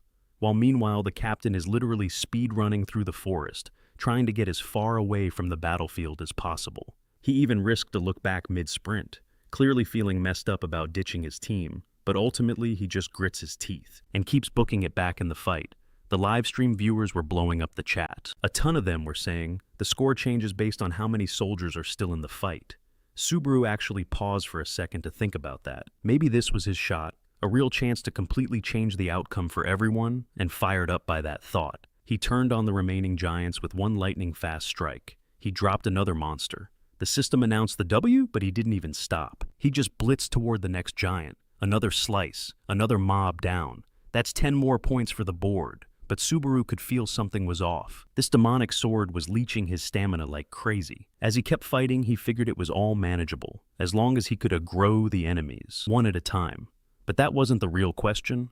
Was it? How much longer could he even keep using this cursed sword's power? He knew he had to find the raid boss and end this like yesterday. And then he felt it, a presence with a power level that was just on another level. He looked up, and finally he'd found the main boss, who spawned in as this gigantic monster. This thing had a massive beard, a wicked grin, and teeth like daggers. The giant raised its enormous club to attack, and our boy Subaru had to jump back, just to dodge the swing. He knew for a fact that if that attack landed, his run would be over for good. The giant just lifted its weapon again, getting ready to smash him into a pulp. But Subaru took a deep breath, praying his plan would work. He stuck out his hand, and a crazy amount of energy started to gather the system. Then announced he was casting the skill Thunder Strike, and what followed was a massive freaking lightning storm. It completely erupted on the battlefield. The electrical shockwave blasted out in every direction. All the smaller mobs were just screaming in agony as they got zapped by the massive attack. Even the giant's boss staggered back, looking totally shook. The monster roared in fury, but our boy was already making his move. He saw his opening and went for it, running straight up the giant's arm and launching himself onto its shoulder with everything he had. He plunged the demonic sword straight into the monster's body. The blade sunk in deep, and blood started pouring out of the giant's mouth. Subaru shoved the sword in even deeper and finally landed the finishing blow, sending the gigantic monster crashing hard to the ground. A system notification popped up, announcing his victory. Subaru had cleared the phase, leveled up, and all his skills got a nice buff. The live audience absolutely exploded in the comments, spamming questions about how he managed to beat a creature that looked completely unbeatable. But Subaru just raised his eyes to the sky. The clouds were still crackling with lightning, and that could only mean one thing. The trial wasn't over yet. Sure enough, the remaining giants started to circle him. Then the system dropped some bad news. His stats were now too weak to handle the power of the demon sword. Subaru's body started to give out. He was staggering and could barely even stay on his feet, even though he had cleared the phase. The monsters didn't despawn, so he had to force himself to stand back up. Stumbling through the wreckage of the fight, he realized the cold, hard truth. The creatures weren't going anywhere until the trial was 100% finished. His face was covered in blood, and his strength was fading to nothing as the giant slowly began to close in, getting ready to land the final hit. But right at that second, a golden energy with ridiculous power started erupting from the ground. Subaru gathered the very last ounce of his power and then unleashed it all in a single brutal explosion. The ground literally split open into a massive crater. Everything around him looked like it had been turned to dust. And in that moment, the scene cuts to a dense jungle far away from anyone's sight. A hidden spot tucked between enormous trees on the porch of a little wooden cabin. A girl with black hair was just sitting there, chilling out and playing on her game console. She was so locked in. I'm talking tunnel vision that she was totally oblivious to this dude who just materialized out of thin air, a guy with silver hair, and it was super long. He looked kind of familiar, and he hits her with a "what you doing out here?" But the girl just plays it cool. She says she's just vibing with the weather, mentioning they should soak up this quiet moment. And the guy nods, saying, "This peace won't last." He figures a year at most, before the whole endgame they've been cooking up finally kicks off, and his face got dead serious. He says it's time to finally put a stop to this whole messed up situation. Then getting annoyed, he asks what's so great about the gadget she's holding. The girl just shows him her screen, and an image of a dude named Subaru Narukami pops up, making the silver-haired guy totally lose his cool. He's like, "Is that really Subaru?" But she tries to chill him out, explaining it's just some streamer who's using the same name. On the screen, you could see our protagonist in the middle of his live stream, which is when the girl asks her friend if he's finally caught on to the truth, and adds that if the real Subaru were still around, that backstabbing traitor Cookie would have already been deleted from the server. Then, she says with pure rage that their old leader is cooked, and it's high time everyone just accepted that reality. The silver-haired dude turns to leave, but then she calls him by his name, Shigori, and asks with a sly grin just how long. He plans on living as a side character in his dead leader's shadow, which totally ticks him off, as he asks what she means by that. But he claps back that she's the one who's literally trapped by that screen, to which she just says she's just killing time. Then suddenly, her entire expression just flips. Her eyes go wide and she's completely frozen, just staring at the monitor. Something she saw on the broadcast left her absolutely shook. A massive explosion of golden energy just ripped across the screen. It slammed into all the giants nearby with some absolutely bonkers force, and the creatures let out these pain screams as they got literally purified by the light of this insane new skill, and right in the middle of all that glorious chaos, our hero got the lightning skill you love to see it, the system immediately popped up to say, "Congrats," and dropped him 2,000 points for the trouble, which was just enough to get him ready for the next floor. Meanwhile, his stream chat was going absolutely feral. People were just spamming questions about how he even got a skill like that. But our boy was still trying to process everything. He was just thinking this whole situation was way too sus. And right then a new screen appeared, breaking down the new skill for him. All while he was still busy cleaning up the leftover monsters, thinking to himself that at least he managed to not get wrecked. And right after that, the donation alerts started going crazy with thousands upon thousands of credits flooding his screen. He shouted out his viewers for all the support as his credits blasted past 20,000, and seeing a number that fat, he promised to put on a real show for all that cash. I mean, the viewers were about to get their money's worth, using the few giants left standing. The monsters roared with rage, getting ready for one last massive attack, but our protagonist decided it was time to show them what OP really looks like. Once and for all, by dumping all 20,000 of those new credits into his skill, Accomplice of the Greed, he juiced it straight to level 3, which gave him a nice buff to lightning resistance. And you could see the raw electrical power starting to gather in his hand as he got ready to pop off. Standing alone on the battlefield, he faced down the entire horde of monsters, charging straight for him, gripping his sword tight, which was now crackling with lightning, as he said it was time to remember how things used to be in the good old days. Right after that, he let loose a single strike that just vaporized several creatures in one clean motion. The force of that one attack was so ridiculous that the shockwave just kept going, hitting monsters that were meters and meters away. But that god-tier swing also took a huge chunk out of his stamina bar, leaving him sweating behind his mask and thinking that maybe, just maybe, he should have saved a little more juice in the tank, since he still had to walk back. As he looked over all the giant bodies littering the ground, he stabbed his sword into the dirt and performed the judgment of evil.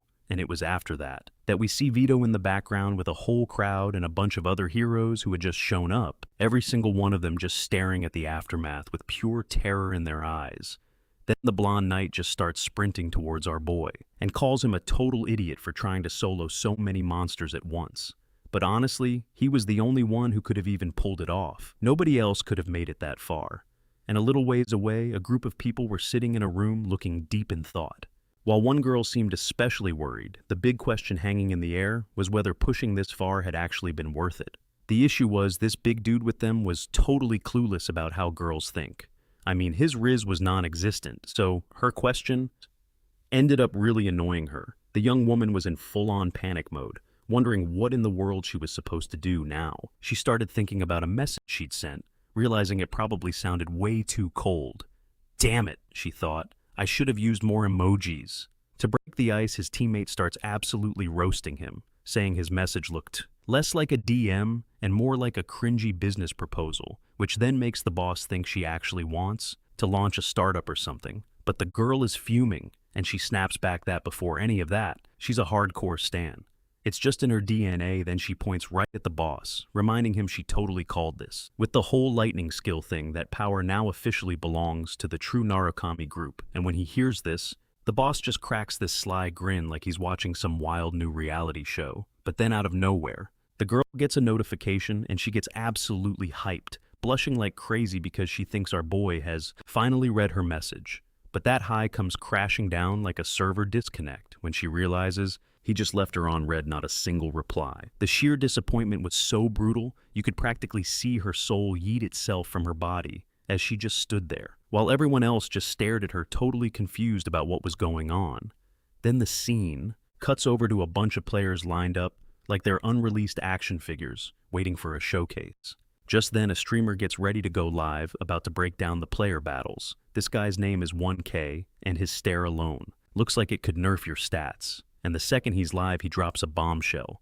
There's a new talent named Karu Kao, who is speedrunning the tower like crazy. He also gives a shout out to Kazuki, who used to be with the Blue-Eyed Crew, but is now repping Team Earth. But 1K makes it clear, no matter what the haters say, the legend Narukami Subaru is still the final boss of this place. And so his stream kicks off, saying he's going to talk about the most viral player in the world right now, Narukami Subaru, and the chat is just exploding with hype. He tells them not to flame our boy until they've actually seen the gameplay, and that's when the broadcast cuts to our MC fighting, and 1K is completely shook. He can't even process what he's seeing, but then a slow grin spreads across his face as he starts analyzing the ridiculously clean gameplay, thinking that kind of focus is just not human. Like a normal player couldn't control a brand new skill. Like that, not a chance. 1,000 notes. The ability control was pixel perfect with every drop of power funneled straight into the sword, without a single point of energy wasted. I mean, the kid used his powers with surgical precision, absolutely zero mistakes. After watching a bit more, he concludes that this kid is about to become not just OP, but a true main character in this world. Just then, a viewer asks for a TLDR, and 1K realizes he forgot to mention one crucial detail about his control. This kid might actually be better than the OG Subaru was in his prime. And hearing that, our boy practically blue screens from the shock. He's just frozen trying to process that insane compliment when a system notification pops up saying Phase C is ready and asks if he wants to pause the trial, and our MC is still recovering from the fight. His mental stamina bar is totally in the red. So he decides to take a breather from the test. He checks his device and is completely shocked to see how many viewers he has. His live stream has 742 people watching, and he's just staring, wondering when the heck that even happened. He apologizes to chat and says the next stream will be the day after tomorrow because he really needs to recharge. With that, he ends the broadcast and a shimmering blue portal immediately pops into existence. So he can finally log out of there.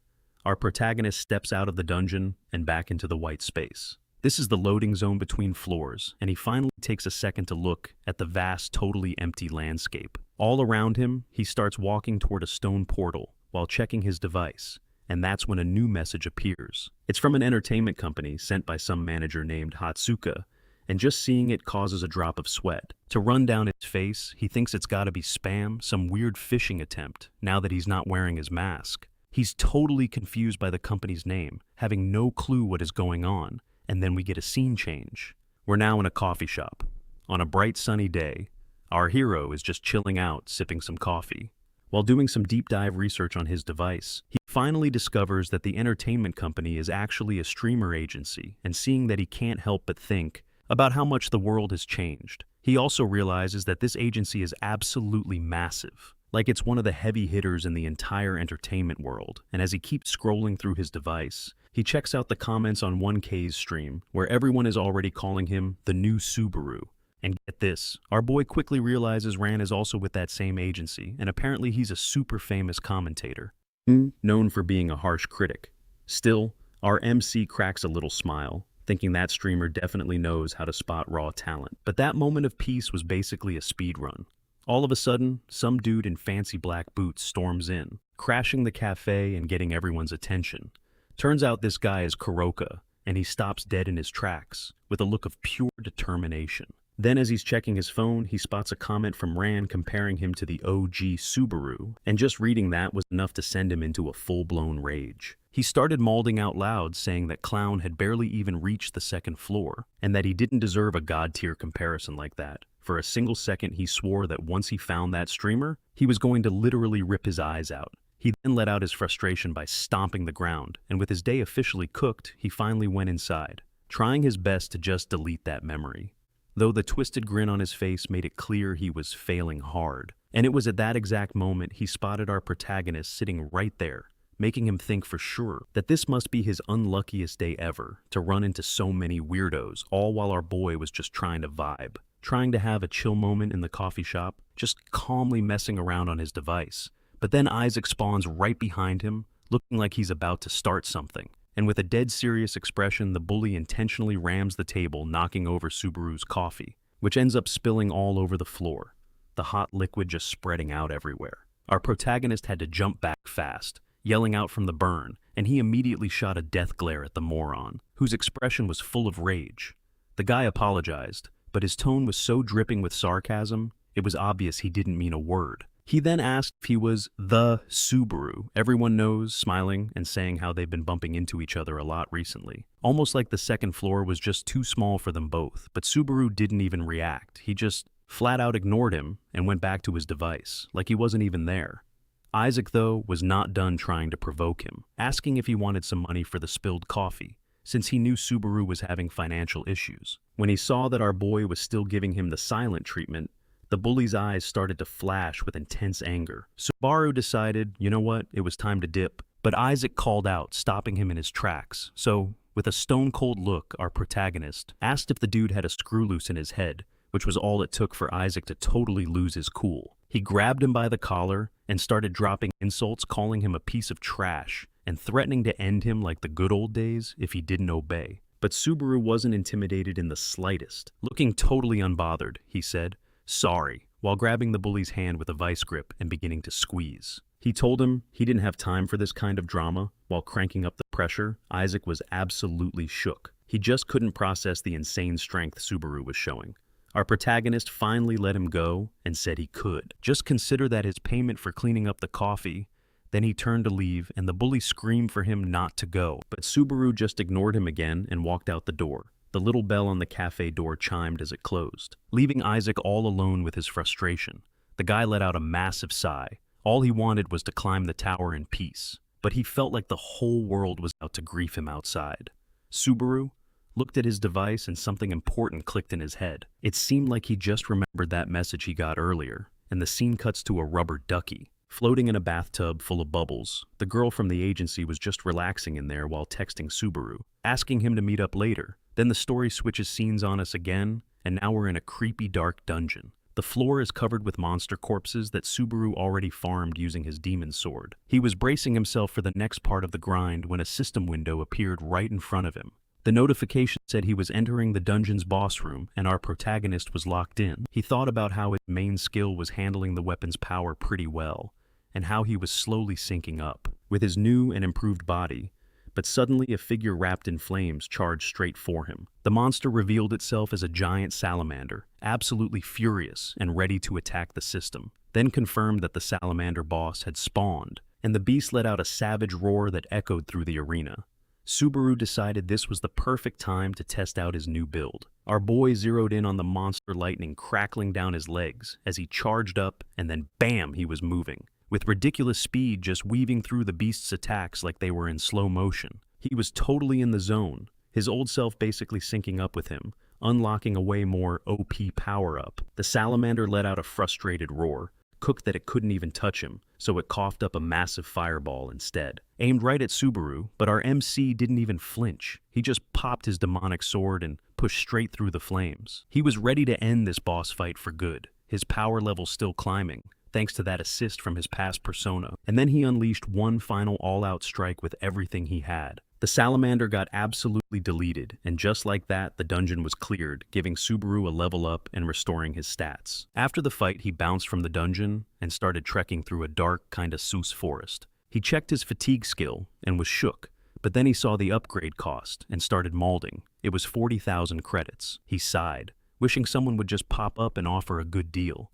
And right on cue, he spotted the silhouette of a mysterious guy. Standing between the trees, the stranger slowly walked over and started talking in circles, leaving Subaru completely lost. And with a seriously sinister look, the man faced him, his eyes glowing in the darkness. He finally showed his face, saying it was wild running into him here, because he'd known who Subaru was for a long, long time. Our boy called him out for being persistent, just showing up like that. But the dude claimed he had been thinking about it a lot. But his rage was just too much to hold back anymore. The two of them just stared each other down, ready for whatever was next. Just then Isaac also appeared in the forest, rocking a creepy smile and saying, now they were finally all alone. The bully started trash-talking, saying Subaru got way too hyped rushing into the den, claiming he even warned him to stay back. Then he got closer, asking if our boy dreamed of mastering lightning, just like that streamer he's apparently a fan of. Isaac, getting seriously tilted, started throwing insults, telling him he should have just stayed quiet in his grave. His eyes were just burning with rage as he grabbed our MC by his clothes, asking if he even understood the deep trouble he was in. A bead of sweat dripped down Subaru's forehead as he thought to himself that it's probably not easy, living in a world so full of copycats. So he asked the guy why he was treating him like such a huge rival, and Isaac shot back that it was all because of the name. Subaru was genuinely confused about all the hate, and that question seemed to totally break the bully's brain. He started screaming, mentioning his father, but our MC still had no idea what that had to do with anything. That's when the name Blazing King dropped a hacker from the tower's 9th floor, and Subaru was instantly shook. hearing that. He asked if Isaac was seriously talking about the swordswoman he used to know, and then a memory from the past started flooding his mind. In that flashback, he had hopped on an Arukami, facing down the hacker Reinhardt from the Runner Continent. That whole fight was a complete speed run, ending with a single hit from our protagonist in less than 30 seconds. After that, the memory shows the hacker trying to get back up, but the so-called Blazing King could barely even stand. His body was trembling from the damage, and in the end that powerful swordsman just collapsed, completely owned by our hero. The scene snapped back to the present with Isaac screaming in pure fury, telling Subaru not to say that name so casually. Our MC just looked at him calmly, asking if all this rage was really just because of his dad's cringy nickname. Isaac, who was completely unhinged at this point, shot back asking if Subaru had any clue how much he suffered because of that. He was totally consumed by rage, ordering our boy to shut up as his body started bursting into flames, but Subaru faced him dead on and made it crystal clear he wasn't going to be silenced, planting his feet firmly in front of the fire with a determined look. Without showing even a hint of fear, Isaac, now engulfed in flames, got ready to unleash his ultimate attack. He yelled for Subaru to stop talking and just hurry up and die already, his entire body burning bright. While he was ranting about how much he hated Narukami, Subaru, saying the name itself, made him sick with rage, and that the guild leader had been way too arrogant and that attitude had infected everyone who followed him, the bully said with a look of pure contempt. He claimed they all deserved a tragic ending, remembering how they found them in the tower and smiling with pure malice, as he imagined them all rotting in hell. Then he declared that carrying that name was the last bit of luck Subaru ever had. Without wasting a second, he hurled an explosive fireball right at him. But when the smoke finally cleared, our protagonist just casually blew away a bit of dust, making it obvious the attack was completely missed.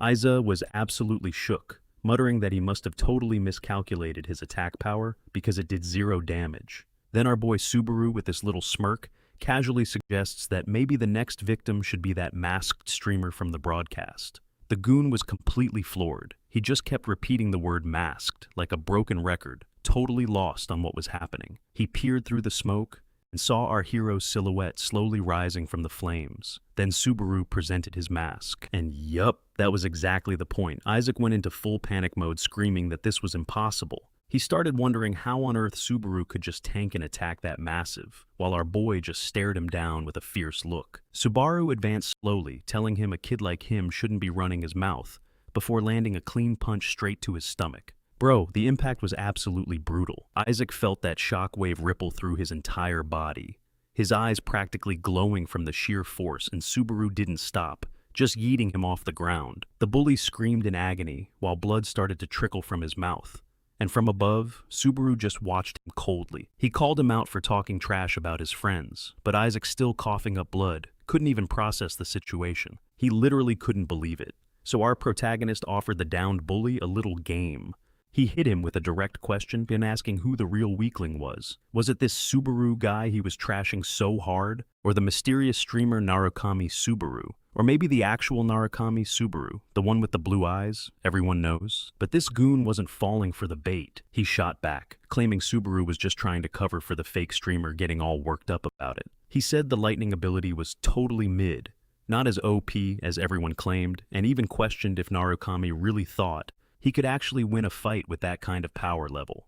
Isaac, overflowing with confidence, declared he was even stronger than the real Narukami Subaru.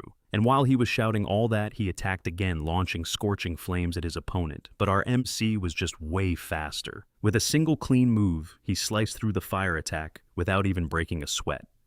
The bully was left completely stunned, seeing how his flames were just completely deleted so easily.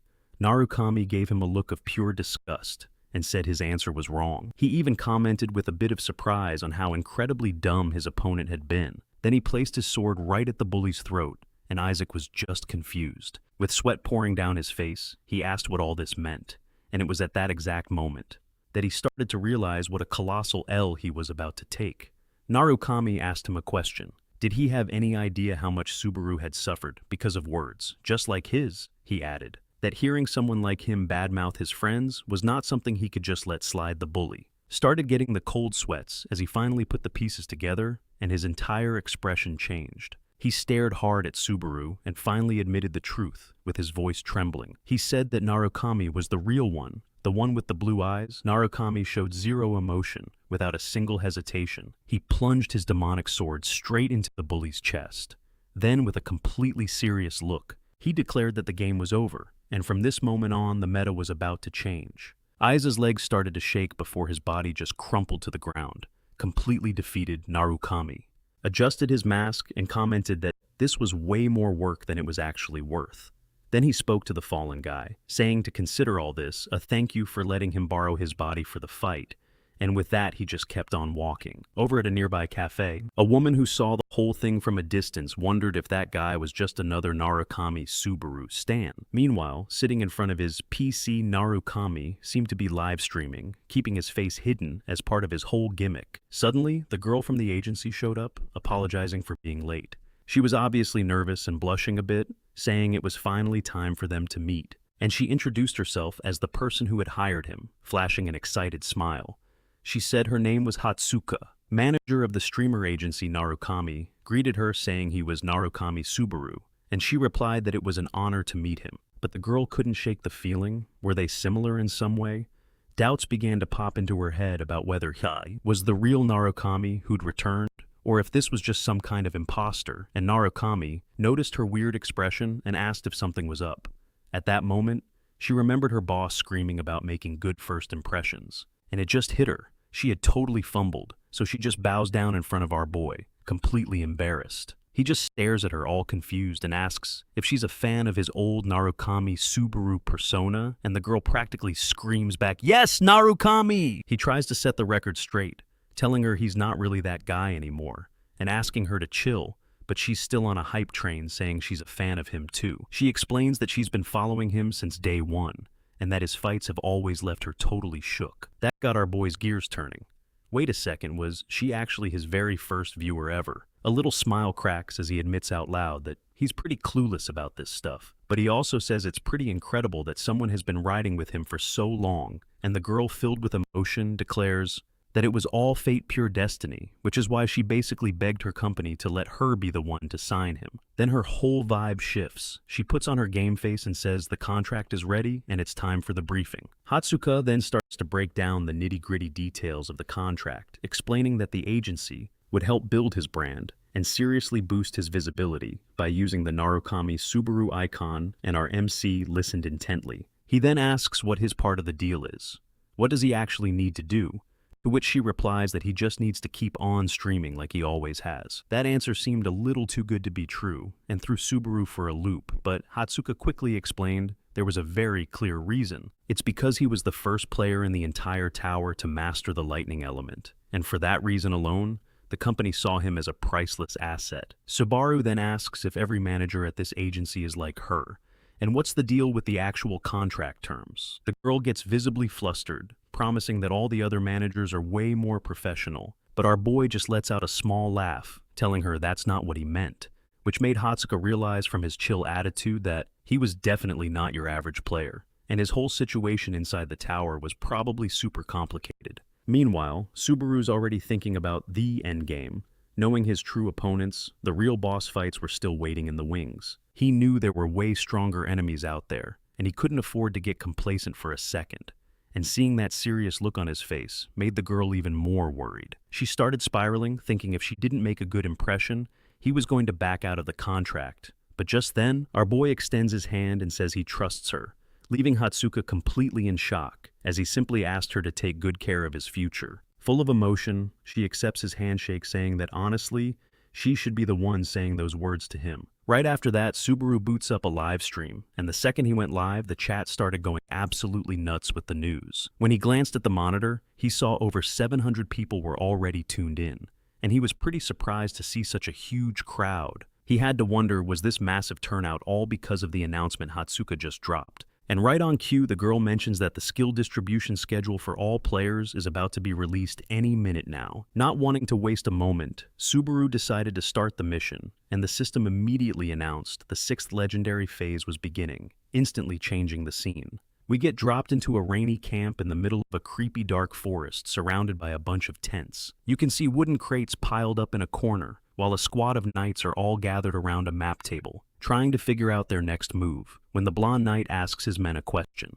He asks where the benefactor who helped them out is, but one of the soldiers immediately speaks up, saying that trusting some unknown rando is a super risky play. Another dude agrees, saying they could be getting totally played and that this benefactor might not even be an enemy of the giants. The blonde leader gets ticked off and tells them to stop questioning their savior, but suddenly one of the knights shouts that the benefactor is finally awake. And that's when our protagonist makes his entrance. The captain runs over to him looking worried, but Subaru is looking completely chill. He just starts walking, like it's no big deal. Even so, the other knights are all giving each other sus looks, weirded out by the strange mask that our boy is wearing, so he just asks them straight up, "You guys have doubts, or is it just a lack of faith?" And we get a quick flashback of Hatsuka. She was explaining how to adjust his mic so only certain people could hear him.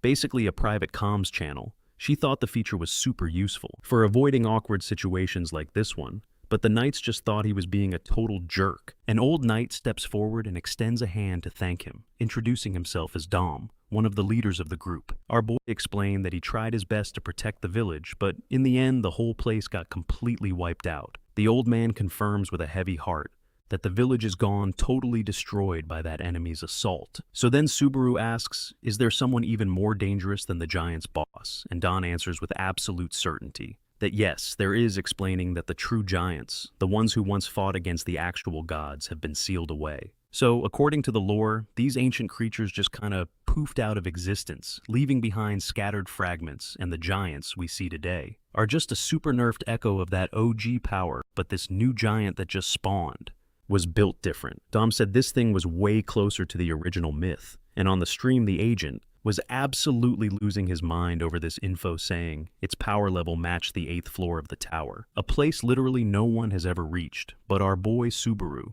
with a stone-cold look, just said, there's only one way forward, and that's to take it down. Dom thought the confidence was kinda sick, but warned him it was a suicide mission, since he'd never even seen the beast, IRL. Right then, the blonde knight jumps back in yelling about some benefactor and dropping a massive lore bomb about a legendary lightning fragment supposedly stashed away in the Millennium Mountain. He explained that only a chosen one could find this mythical item, and in his eyes, Subaru was the only player who could pull it off. The scene then cuts to a flashback. A whole village is on fire. People are running for their lives, while these giants called painters are just wrecking everything. And then a new challenger appears, a giant, way bigger than the rest, calling these freaks his children, and in the middle of the chaos, a knight gets absolutely deleted by the beast's massive hand. The monster hoists him up with this evil grin, swearing to wipe out all of humanity, and the giant just ends him. No diff, no hesitation. Then he holds up his bloody hands, talking about sending the human's blood as some kind of messed up gift.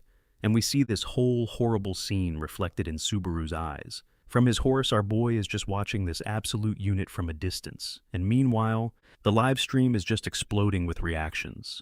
Even his horse starts shaking just from the creature's presence alone, which really shows you the level of the fear debuff it was putting out. The blonde knight warns them that the giants will take 3 days to get there, telling Subaru to dip if he can't find the lightning power-up, but our boy isn't about to run away. Instead, he turns his horse straight towards the Millennium Mountains, dead set on getting the XP he needs to win this boss fight. He wasn't about to accept that anyone in the entire tower could be stronger than him, and as soon as he said it, he kinda paused, realizing that line sounded super familiar, like something he'd said a long time ago. And of course, the viewers caught that Easter egg immediately. Subaru quickly checks the quest log on his device, breathing a sigh of relief when he sees his secret identity is still safe. Then he grabs the reins and just guns it toward the mountain, finally rolling up to the base of this absolute monster of a rock formation and hopping off his horse. Our MC is staring up at a gigantic cliff face. He's gotta climb with the lightning fragment that's hidden somewhere up there. He takes a step forward, touches the stone wall, and gets ready to start this insane challenge. He remembers what the blonde knight said, that this whole lightning fragment thing was basically a myth, and nobody even knew what it really was. Back in the present, Hatsuki is staring at her screen, worried sick, wondering what's going on, when suddenly, she lets out a massive cheer. Subaru's contract was officially a done deal, and on the other end of the line, her boss is celebrating the W, telling her she's finally become a real deal manager. Hatsuka, all flustered, asks if that's a compliment, but the boss just says he talked with Rock and has a huge announcement coming soon. Then he hangs up, with her work done. Hatsuka just collapses onto her bed and decides to pull up the stream. Blushing like crazy, she admits that watching Subaru live is one of her biggest guilty pleasures as a fan. On stream, Subaru is repeating his motto that you can't clear this tower without fighting to the very end. And when she hears it, Hatsuka's eyes go wide. That was a line she hadn't heard in 20 years, and a single tear starts rolling down her face. Back on the mountain, this insane golden energy starts blasting down from the sky. Bolts of lightning start swirling around Subaru, and the entire stream chat is just spamming question marks, having no clue what's happening. Subaru clenches his fist, declares he will fight to the end, and with that crazy resolve, he punches the mountain with everything he's got. The whole area explodes with a flash of energy, and when the dust settles, Subaru is just standing there in the middle of the crater, surrounded by crackling golden lightning. He's smiling. He found what he was looking for, the lightning power-up. It wraps around him. He can feel the new buff coursing through his veins. And then he spots something right in front of him, an entrance in the mountain. He could feel it. This was the start of the final trial. He walks with purpose towards the massive stone door, and the viewers start suggesting he just break it down. Subaru just reaches out his hand and touches the surface. And the second he does, golden lightning starts sparking all over it. And boom, it clicks for our boy. He realizes this whole thing is a clue. The system starts cranking out even more energy while his skill just tanks the pressure like a champ. The chat is absolutely spazzing out, and Subaru's like, okay, if this power is basically screaming my name this loud, then I guess I gotta answer back. He focuses every ounce of his being and just unloads on the stone door. The whole thing just crumbles into dust instantly. Our protagonist then strolls right through the brand new path he just opened up. With the doorway completely gone, the stream chat goes into overdrive. Nobody could believe what this kid just did, but our boy Subaru isn't celebrating or anything. Nah, he's locked in, stands dead silent for a sec, and just scopes out the scene with intense focus. He sizes up what's waiting for him, takes one deep breath, and then just walks straight into the darkness like it's nothing. He keeps walking down that spooky corridor, ready for the next challenge, and that's when a system notification pops right up. Turns out he's entered the path of lightning, and he's locked in until he clears the entire stage. Meanwhile, back at base camp, the rain is just dumping down. The knights are all crammed inside a tent. They're debating what to do next, and the mood is super tense. Everyone knows the clock is ticking down fast. The oldest knight asks Peliuso if he really thinks our MC can clutch this, but the blonde dude has total unwavering faith. He says, yeah, Subaru's got this on lock. The old guy is not convinced though, saying he's trusting way too much. In some random stranger no less. Still, Peliuso insists the kid's OP stats have already been proven, which makes the old dude just snap, screaming that it's pointless because they're all gonna get wiped anyway. Peliuso then turns to him with a dead serious glare, and tells him he's completely missing the point. At that moment, a young knight who's still shaking from before, and remembering the giant's overwhelming power back at the village, just begs them, pleading for Subaru not to give up. He's trying to rally everyone, telling them to trust the young hero who's fighting for them for free. But another knight who's still despairing says that's easy for him to say, the others just get real quiet and serious. Then out of nowhere, a huge tremor shakes the camp. A jug falls off a table, and a second later, a knight bursts into the tent. He's yelling that the enemy is here, hearing that everyone just freezes in place, preparing for the worst-case scenario. The scene then zaps back to a massive silent ice cavern. Subaru is cautiously looking around the frosty new area. He's wondering where the hell he even is, and starts walking through the snow, trying to figure out the mission objective. Back in the stream chat, some people are saying there's nothing there, but one viewer points out that lightning is kinda, too fast to see. That idea sparks something for Subaru. He thinks it totally makes sense, since lightning is just energy charges in the air. He suddenly gets it. This isn't a vision test. It's about sensing how the energy itself moves, and he remembers the stage's name, the path where lightning walks. And that's when it all makes sense. He feels this powerful magnetic pull, and he realizes his strength is literally being drained. With no mask, his face clearly shows the oh shoot moment of understanding. He knows what he has to do. He crouches down, extends his hand, totally sure he's figured out the puzzle's gimmick. He just lobs a random rock, and the further the stone travels, the stronger the energy reaction becomes. And suddenly it just detonates in a flash of golden energy. Lightning arcs fill the whole cave, and the stream chat is utterly bamboozled. They have zero idea what is even happening right now. But our boy Subaru just smiles. He knows he hit the jackpot, but he also knows there's no turning back now. He has to keep going. So he starts sprinting, realizing this entire phase is just a massive stamina test. He understands that if he runs out of juice, it's lights out.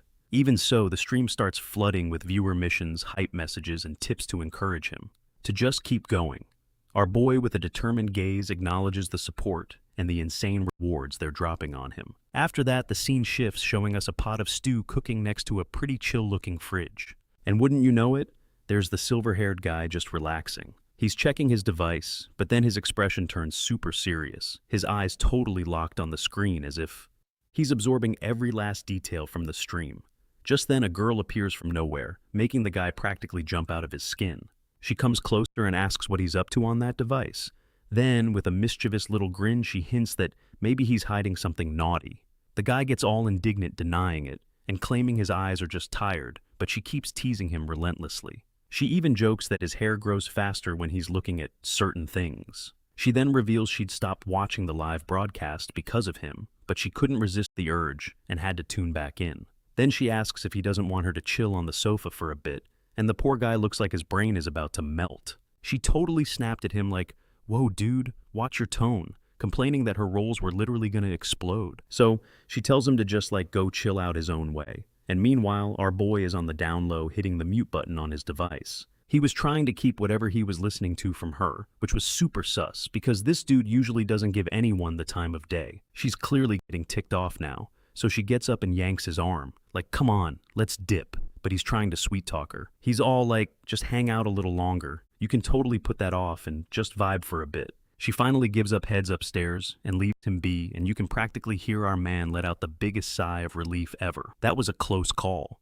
He was almost caught with his hand in the cookie jar, and he knows if she ever finds out about the stream, all hell is gonna break loose. Bro doesn't even want to go there. And that's when his brain switches tracks right back to the masked player who's been living rent-free in his head. He starts connecting the dots, realizing the guy's speech patterns, his whole vibe. It's a dead ringer for the old-school Subaru. Back on the stream, Subaru is in the middle of thanking his viewers for all the donations. But our silver-haired guy thinks, nah, something's still off. He's not a one-to-one copy of the original. And right as he's lost in this theory, bam, a hand lands on his shoulder. Our boy spins around, totally shook, and the girl is standing there asking if he actually thought he could pull a fast one on her, like for real. Then, with a stone-cold expression, she makes it known she's on a whole other level. When it comes to playing him for a fool anyway, back in the cave, a quest window pops up. He's gotta trace the path of lightning. A single golden tear streaks down Subaru's face as he mentally preps for this challenge. He knows one wrong move, and it's game over. Suddenly, this golden energy starts crackling up from his feet, showing just how insane the power level of this zone is. A second later, bam, multiple lightning strikes just slam into him, but Subaru tanks it like a champ while casually checking his progress screen. He clenches his fist, feeling the raw power of the lightning just thrumming inside his veins. And this insane feeling is actually super familiar to him. He's literally tangled with this exact type of juice multiple times before his expression goes completely deadpan as he gets in the zone for this trial. Why the confidence, you ask? Because this is literally his specialty. Only problem is the progress bar is only at 3%, which tells him this is going to be a serious grind. So he takes another step forward, completely determined, because my guy has a plan. He breaks into a full sprint, and the stream chat just explodes with question marks. Like, why the speed run, bro? Our MC warns them it's probably going to be hard to read chat while he's mobbing this hard, which just makes some viewers think he's cooked. Then reaching out with one hand, he thinks to himself, okay, clearing this trial is basically guaranteed. But what if you could push the RNG and believe in a crit success? Beyond that, the camera pans away, and now we're watching the famous streamer Rocky, who's got his eyes glued to the screen looking super serious. My dude is also shook by what he's witnessing on the broadcast. Right then, his boss chimes in saying that Rocky, Narukami, and Subaru should totally get a collab project going, then sipping from a mug. He adds that he's always giving the same old piece of advice to his streamer. He explains that in this streaming game, everyone basically does about half the actual work. and that all the networking and stuff counts as part of their performance review too. The boss keeps saying that popularity is just a numbers game tied to your family's influence and the skill tier of the players. From any given era, Rocky agrees, and the boss comments that Subaru's quests have the vibe of a hardcore veteran's playthrough, not some generic quest for the masses. He also adds that even though Subaru might be a noob, Rocky just needs to stick to his own brand. According to the boss, this is the perfect opportunity to piggyback on the new hero's hype train. He's even pushing Rocky to become a superstar right alongside Subaru, and in that moment, you see a switch flip in our boy Rocky. He looks way more determined now. A golden glint sparks in his eyes, showing he's 100% locked in. He's remembering how he chickened out before because he had zero confidence. He bailed on climbing the tower, but now he wants to become bigger than anyone else. And in the reflection of his eyes, you can see a whole galaxy of stars watching the screen. He imagines himself shining right there among them. He reaches out a hand, wondering if he could ever shine that brightly, but his whole power fantasy gets shattered by a sudden scream. He snaps back to reality, all confused like, wait, what am I even doing? I'm supposed to be Then he starts to panic, thinking Subaru is having a complete mental breakdown live on stream. And yup, there's our protagonist absorbing the sheer agony of the lightning strikes as he keeps on, enduring the absolutely brutal pressure of this whole trial. Our boy refuses to give up. He starts begging out loud again, pleading with his comrades not to abandon him. Not like last time, tears and sweat are just pouring down his face as he feels the sharp stabbing pain of that loss. It's like he's reliving that entire nightmare all over again. He screams in desperation, begging them to just stay with him. Please, just don't leave. And then like a sudden glimmer of hope in the darkness. And bam, a crazy blue light just tore through the darkness, dragging him straight back to the real world. Subaru hits the deck gasping for air, and it dawns on him that whole traumatic flashback was just a super realistic illusion. He was legit 1 second away from getting completely lost in the sauce again, but just in the nick of time, a system notification pops up. It says his progress is nearly maxed out. And as he feels his magic power spike, he realizes this trial wasn't just a physical stat check. It was a mental boss fight too. He's actually grateful, because this whole ordeal just reminded him why he's even grinding in the first place. Revenge on that traitor. And that single thought was enough to relight his fuse, making him picture the victory screen he's trying to reach. Then lightning literally starts dancing across his skin, energy flooding his main mana channel, and all the little branching pathways. It all collects right in his chest, and boom! The progress bar ticks up to 20%. The system announces that the thunder element now resides in his level 1 magic body. To pass the test, all he has to do is keep going and let the energy complete its circuit through his whole system. His 2 main meridians were already up and running. Think of them like the main highways running from his head to his toes, with all the smaller veins branching off like side streets. These tiny conduits that reach every part of him, so Subaru starts walking, while this lightning energy starts connecting every single node inside him. It's like the power was mapping out every hidden corner of his body. Talk about a full system diagnostic. Usually this kind of purification process is a super slow grind. You're supposed to use your own magic bit by bit. But our boy Subaru is speedrunning the whole thing, taking a massive shortcut by just mainlining raw lightning energy. It's way faster, but man, the debuff is insane. Pain blood literally starts leaking from his skin, but he just keeps pushing forward anyway, absorbing all that power, while blood is just pouring down his face. Meanwhile, in another location, the girl is just sitting in her room, completely glued to the live stream. She's totally mesmerized, watching every single thing Subaru is doing, and she connects the dots real quick. Wait, he's actually forcing open his minor mana veins right this second, and he's doing it live. What's really blowing her mind is that he isn't sitting down or meditating like you're supposed to. No, our boy Subaru is moving his whole body. While using an external power source to blast those channels open, she knows that the pain has to be unimaginable. A normal person would be cooked. They probably couldn't even stand up in a situation like that. Most would just pass out cold. But not Subaru. He's still walking, and even though dying in a trial isn't a true permadeath, the pain itself feels 100% real. The girl is literally gritting her teeth, just imagining that agony. And yet he keeps moving. The system progress bar keeps ticking up 50% now. The purification of his fine veins is still going strong. Subaru just keeps walking, as literal golden lightning arcs all over his body. The system pings again, thunder is now resonating inside him. His magic power keeps going up. But Subaru's body starts to tremble as he walks, and a dark thought enters his head that this is all his fault as a memory starts to play. He remembers that moment staring at a screen while someone said they couldn't continue clearing the dungeon. But another dude just confidently replied, not to worry, because their squad always clutched it out in the end. That memory hits him like a freight train, but our boy just keeps tanking the pain and absorbing the power. His eyes start bleeding while he whispers that if he hadn't been so damn arrogant, maybe everyone would still be alive. Tears start falling down his face. A nasty cocktail of pain, fury, and regret mixing in his mind. He wonders why they had to be the ones to die. Then the final image of his friend pops into his head, telling him they were just too cocky, that was their fatal flaw. At that moment, Subaru pulls in even more lightning power, his focus becoming laser sharp, completely tuning out the pain. He keeps telling himself it's all his fault. He finally collapses to the ground, but even then he starts crawling, clawing his way to the finish line, when suddenly the whole scene glitches. Subaru appears in a green field surrounded by mountains, looking totally confused. He's wondering where on earth he is when he sees a group of people gathered around a campfire, cooking some food, and he's completely shook. It's all of them. Shuai, Soya, Kei, Ori, Yugiri, Reina. The whole crew is there. Subaru starts walking towards them, then running, screaming their names. He wonders if everything he just went through was just some horrible nightmare he's running, while crying and smiling at the same time. But when he finally gets to them, every single one of them turns their back on him. They call out his name, Subaru, and then they start to distort. One of them tells him he was the one truly responsible for all their deaths.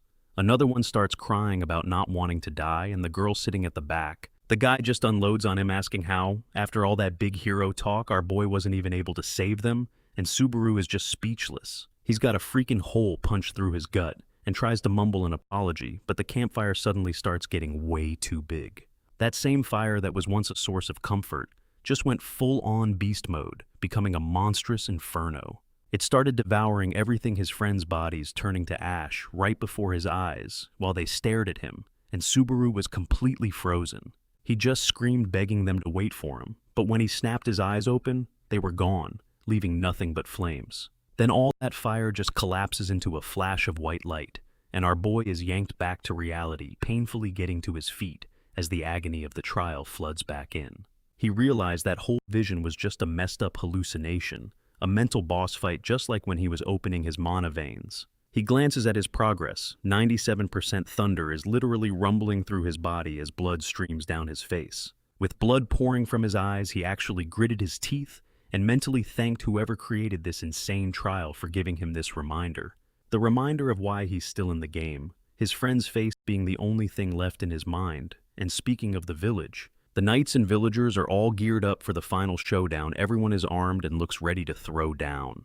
Then a colossal giant just spawns right in the middle of the village, and its presence alone sends a wave of terror through the place. One of the knights starts to panic, screaming that the masked man ditched them and ran away, but the captain tries to keep the morale from tanking. He keeps insisting that their benefactor is on his way back.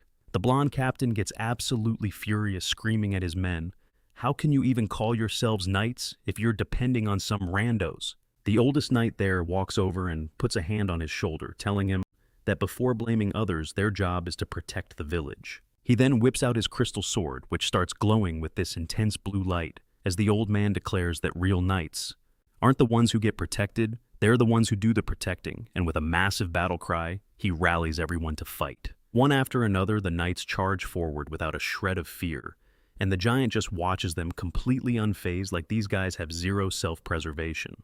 Meanwhile, back in the cave, our hero's progress bar finally hits 99%. He's practically there. Right in front of him, a golden sphere of energy materializes, and you can just feel the immense power pulsing from it. Subaru wasn't sure what it was, but seeing his progress bar, he figured this had to be the final objective of the trial. The system then pings him that his fatigue is at 97%. The pressure on him was just insane.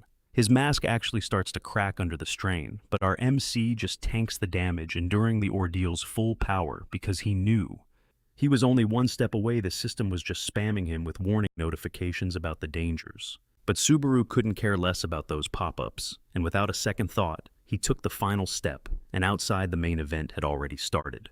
The knights charge forward with a powerful war cry, and the old warrior makes a beeline straight for the giant. Putting all his strength into it with his sword ready, he pulls off a perfect spin move and cleanly lops off one of the monster's arms. Blood just erupts into the air as the giant screams in pain, totally shook by how much power the old knight was packing. It tried to counterattack immediately, but the blonde knight jumped right in front of it to protect his teammate. The captain lands firmly on his feet, already focusing on his next move, as he takes an unbelievable leap. He rockets forward with his sword raised high, ready to finish off the creature, and the giant just roars in absolute fury. As he closed in, the tension became unbearable then. With a look of pure focus, the knight gripped his sword and unleashed the finishing blow. A massive wave of blue energy blasted out from the attack. The impact was brutal, and the monster's head just exploded in a shower of blood. The giant let out a final agonizing scream before collapsing, and the blonde landed safely, already getting ready for the next round. Seeing this, one of the knights starts shouting in victory, thinking they defeated the monster, but the other giants weren't just standing around. The knights start wailing on the fallen giant's body out of pure rage while they celebrate this small victory. The blonde captain takes a deep breath, saying they can relax a bit since the worst is over. However, the old knight is just watching him with a dead serious expression as the other knights begin celebrating, super proud of their win.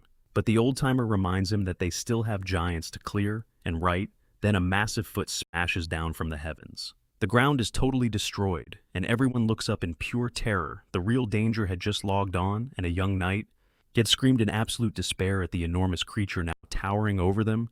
This thing was on a completely different power level. Meanwhile, back in the cave, Subaru's progress was still stuck at 99% as our protag reached out his hand. He reached toward the golden orb of energy, his gaze filled with pure determination, vowing he would make that traitor apologize for everything, and in that exact moment, the system announced progress. At 100%, the trial was finally complete. Our boy Subaru swore he was going to take the culprit's head as a trophy, then spun around as golden lightning started crackling around him, literally wrapping his entire body as the energy just detonated outwards. The MC was completely swallowed by this insane golden light, looking like he just unlocked his final form, like a being made of pure voltage. His brand new armor was just glowing with raw power. Finally, the power I wanted. He thinks his face covered in blood as he wonders if this whole nightmare is actually over. But then his eye starts flaring up with that same intense golden light, and the system dings in to confirm. All of his meridians were now open, and his stats got a massive buff across the board. Even so, Subaru's complaining that he had to tank the pain of a lifetime, and with his hand bleeding out, he asks the system for at least a warning before he blacks out. But it was already way too late. Our protagonist just faceplants, completely exhausted right on cue. The system announces he's cleared the legendary phase. Back in the agency office, John Kelly is watching the stream. With a face so sour, you'd think he just bit a lemon seeing our boy collapse, he mutters. That this kind of reckless play isn't what pros do. He slams his hand on the table, basically declaring the kid isn't built to be a real streamer. Just then his phone starts buzzing. It's the famous streamer Wan Kai John answers, and the dude is just vibrating with excitement. He's like, "Did you see what just happened?" Wan Kai is totally convinced this kid is the next big thing. A rising star for sure. But John tells him to chill and break it down. The streamer just says Subaru is legit good, as both a gamer and a streamer, but John shoots back that he just looks like a brute force player. Juan just smiles, saying that's exactly the point. After all, the OG Narukami was the same way. He explains that people went wild, seeing a player actually fight with everything they had, which makes John go completely silent, his expression dead serious. He starts connecting the dots, realizing he's watching the live on-air birth of a new Narukami. The stream cuts back to Subaru, his hand twitches in the snow. He's alive. The chat goes absolutely nuclear. Our protagonist starts to push himself off the ground, a look of pure hype on his face, that golden eye flaring with that insane power. He grabs his tablet to check the system, and the first thing he does naturally is complain that his fatigue is completely maxed out. Still, he scrolls to his stats. Fatigue had dropped to 81, but holy crap, every single one of his attributes had spiked. Massively, a ton of quests pop up as completed, and a literal shower of credits starts raining down as his reward for all that effort. Over 20,000 credits. Subaru grins seeing the payout, though he immediately remembers he still needs 40,000 more credits to upgrade his greed skill, so he holds up that golden tree he looted, saying this little thing is going to be the key to clapping the giant. Then, A screen pops up with the item info. Lightning Spear, a legendary single-use weapon. Subaru eyes the thing weirdly, commenting that it looks nothing like a spear at all. He then opens his inventory, explaining to the chat that high-rank items can actually shapeshift, depending on the wielder. On the stream, everyone's freaking out, saying he looks like a total pro. Meanwhile, back in the village, one of the knights is screaming in absolute despair at the new threat that just spawned in front of them. The captain and his buddy. Just watch as this colossal white-haired giant emerges from the field. Its presence alone is terrifying. The system announces its name, Greg the Giant, the seed that devoured lightning. The captain roars in fury as one of the knights just bolts straight for the creature, completely broken. The dude drops to his knees in front of the monster, calling it a god and begging for mercy. But the giant just gives him a look of pure contempt, saying it's no god, and to stop comparing actual gods to trash-tier creatures like humans. A veteran knight grabs the pleading man and forces him to his feet, yelling at him to die with honor. Then he looks at Peleuso, ordering him to evacuate the villagers. As fast as possible, the old knight is ready to make the ultimate sacrifice play, but the captain just screams his name, desperate. In that exact moment, a devastating AoE attack rains down from the sky, sending knights flying like ragdolls. The blonde knight realizes this whole raid is a wipe. There's no way to win. The only thing he can do now is find an escape route. But the exit path is blocked by even more giants. The village is completely trapped. So, with his teeth clenched, the knight screams at the giant, telling him he knows who killed his son. Giant King. Greg actually stops looking down at the tiny knight. With sudden interest, he asks who the miserable worm was who dared to touch his kid, and the captain just raises his sword model. He pointed straight up at the mountain, snitching that the killer had gone up there, saying he was grinding for a power-up to wipe out all the giants. Inside his head, the blonde knight was just praying the monster would actually believe this lie and just leave the village. The giant actually hesitated, but then a golden light just exploded from the mountain, and everyone snapped their heads to look right at the source of that insane glow, and a figure appeared. It was Subaru's silhouette, shining like a literal god, and the blonde knight just stared at the mountain. Totally stunned, that blast of golden energy had lit up the whole sky, and right in the center of it was the outline of the man, the very guy who promised he'd help them. Palazzo recognized that shape instantly and just mumbled in disbelief. He said the name of the benefactor who had shown up to save them. All right then, the system announced that the 7th phase had been activated from the mountain. Subaru watched the whole formation of giants moving on the field below. For a hot second, he thought something way stronger was about to spawn. In this whole battle was starting to feel less like a simple second-floor test. But after running a quick mental diagnostic of the situation, he chilled out a bit. He really didn't need to overthink this. All he had to do was land one single hit on that monster he knew perfectly well, that with his current stats, he couldn't win a drawn-out boss fight against that creature, but if he could just stop it with a single attack, then there was still a chance. He confidently lifted the golden orb. The system responded instantly. Lightning Spear, preparation phase. Initiated, a golden energy started to pour down from the sky like a colossal lightning bolt was being summoned. The system pinged that the weapon was taking form, and the energy began to spin like crazy, creating a power that's hard to even describe. Subaru stretched his hand out into that energy. The initialization rate jumped to 10%, and electricity just coiled around his body. At the same time, his fatigue shot up to 84 from the sheer power of the weapon. Slowly but surely, the golden energy started to take shape, until it finally formed a spear. Our protagonist took a step forward, holding that insane weapon. The initialization hit 33%. He tried to control the power, but the pressure was absolutely brutal. Subaru knew he didn't have enough experience points yet to handle a legendary tier item. Not one like this. His fatigue stat climbed to 88%. Still, he just gritted his teeth and decided to tank the pain. Meanwhile, on the live stream, the viewers started making fun of the situation. Some were saying, there's no way the giant wouldn't notice that light show. Suoro even asked if the monster saw the glow, and the chat just spammed back that even a grandma could see it. Our protagonist sighed and admitted it was impossible. You can't really hide something that flashy. All the while, the initialization kept climbing on the battlefield. The Giant King. Greg finally noticed the light on the mountain. The creature snapped its head up, and its eyes just filled with pure rage. He'd found the one he was looking for, his son's killer. The giant locked his gaze directly on Subaru. With a brutal leap, he started charging towards the mountain. The captain screamed in fury, saying this battle was supposed to be with him. But the monster didn't even glance his way. It only had one target, Subaru. The blonde knight watched the whole scene, his face totally tense. He knew if that giant reached the mountain, it could be game over for the entire village as the giant king advanced. He called out to his son, his voice thick with pain, remembering the suffering he must have felt when he died. His eyes filled with absolute rage, and he swore he'd get revenge. He slammed his foot on the ground with a monstrous stomp, and a shockwave of energy blasted across the whole field. The creature charged forward with absolute fury. His eyes were burning with hatred. His fist was raised, ready to smash Subaru into paste. Meanwhile, up on the mountain, Subaru got the spear into position. The initialization hit 88%. The giant threw a brutal punch right into the mountain.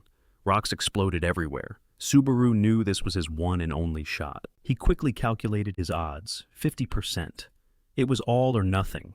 In that split second, a voice popped into his head. It was the memory of his master, the man who had taught him how to focus on a target. Never take your eyes off what's in front of you. His words echoed with crystal clarity. His master always said he shouldn't think too much about how to throw the attack. The important thing was to keep his eyes locked on the objective at that moment. The initialization hit 100%. The lightning spear was fully active with his face covered in blood, and his eyes filled with determination. Our boy Subaru raised the weapon. He knew this was his only chance. If he missed, it was all over. He gripped the spear tightly and yelled that he would end this battle in a single blow. With his eyes glowing with intensity, he gathered every last drop of energy he had left, and then he launched the weapon. The spear shot out like a deadly lightning bolt, and the very same instant he threw it, Subaru collapsed to the ground, completely exhausted. The spear had already been yeeted. It sliced through the air and slammed right into the giant king's dome. The impact was brutal. A golden nuke of energy just engulfed the monster as the creature roared in pure agony. While the light literally deleted it from existence, its colossal body began to crumble like a sandcastle in the rain. The giant's eye watched the explosion. One last time. It tried to get some last words in. But nope, it was cooked. The creature just vanished into a cloud of light. Down on the ground, our boy Subaru started laughing, totally gassed and breathing heavy. The boss fight was officially over. The live stream chat went absolutely nuclear with celebrations, seeing the monster get smoked, and the system prompt popped up again. Giant eliminated, and just like that, Subaru cleared the 7th phase of the Lightning Challenge, bagging a massive level up and stat boosts. Everything else spiked too, and he got some fresh loot. An item called the Heart of Lightning. So our MC is just staring at this crystal that was now sitting in his hands, totally curious. He was just wondering what the heck this thing did when the crystal suddenly started glowing like a supernova. A weird pain shot through his body, and a tear just rolled down his face. Subaru was completely shook. His body felt like it was getting teleported to a whole new server. When he opened his eyes, he was in a place he'd never seen before, looking around like what is even happening right now. Then he felt it. Something huge right behind him. A massive shadow just appeared over his shoulder. Subaru tried to speak, but nothing came out. He was completely paralyzed, and the system started spamming him with frantic alerts. This was not good. This presence was a total unknown variable, the shadow just silently closing in, looking mad sus. And in that moment, Subaru felt something he'd never experienced before. He felt absolutely tiny, totally vulnerable. It was like standing in front of something so far beyond his pay grade, it wasn't even on the same planet. Subaru had completely lost touch with his own body. It felt like he was trapped inside his own head, just a spectator, unable to move an inch as pure uncut terror just washed over him. His whole body was on lockdown. And as the seconds ticked by, that feeling of dread just got cranked up to 1,000. The system started blowing up his HUD with non-stop warnings, one after another, all pointing to this presence, this mysterious thing that was watching him. That shadow was still just standing there, motionless, staring him down. In front of this unknown entity, Subaru felt so small, unbelievably weak, with sweat pouring down his face. He started to wonder if this creature was actually trying to communicate with him, or was he just bugged out? The doubt was racing through his mind as his breathing got super heavy. Then he gripped down hard on the Heart of Lightning in his hands, and in that instant a golden flashbang went off from the item. The flash was so intense it completely whited out his screen. His entire field of vision was just pure light. As this weird sensation washed over him, and then suddenly like he got yanked back by a massive lag spike, Subaru was launched right back to the scene of the battle, and when he opened his eyes again, he was back on the mountain peak.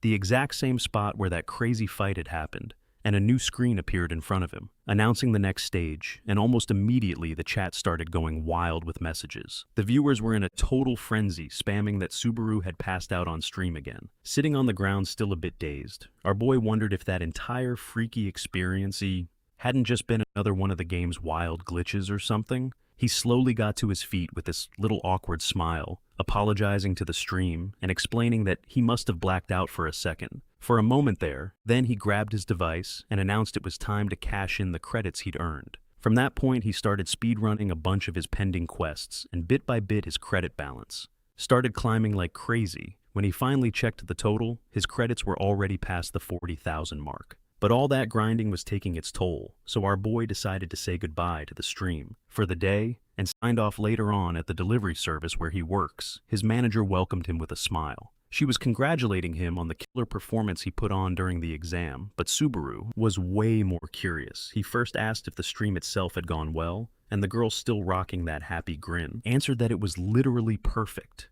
She even added with a super hyped tone that she didn't even realize that the stream had peaked at 3,000 viewers. Our boy is famous now. Subaru just apologized, saying he was way too focused on the exam to even notice the view count, which honestly seemed to leave the manager totally shook. She even said that for a guy who just started his streamer career, what our boy pulled off was absolutely legendary. She even pointed out that his timing for ending the stream was just chef's kiss perfect. And that's when it clicked for Subaru. That epic cliffhanger he dropped that moment that had everyone's jaws on the floor was a total power move. She got all curious, asking if he did that on purpose. And our boy just smoothly explained. His master plan was to unpack the rewards on the next stream, to make the hype feel organic. A huge grin just spread across her face. She finally got the 5D chess he was playing. She basically said the boss was tripping for no reason, and then she dropped that she had a little gift for him. Okay, so those words got Subaru's attention real quick.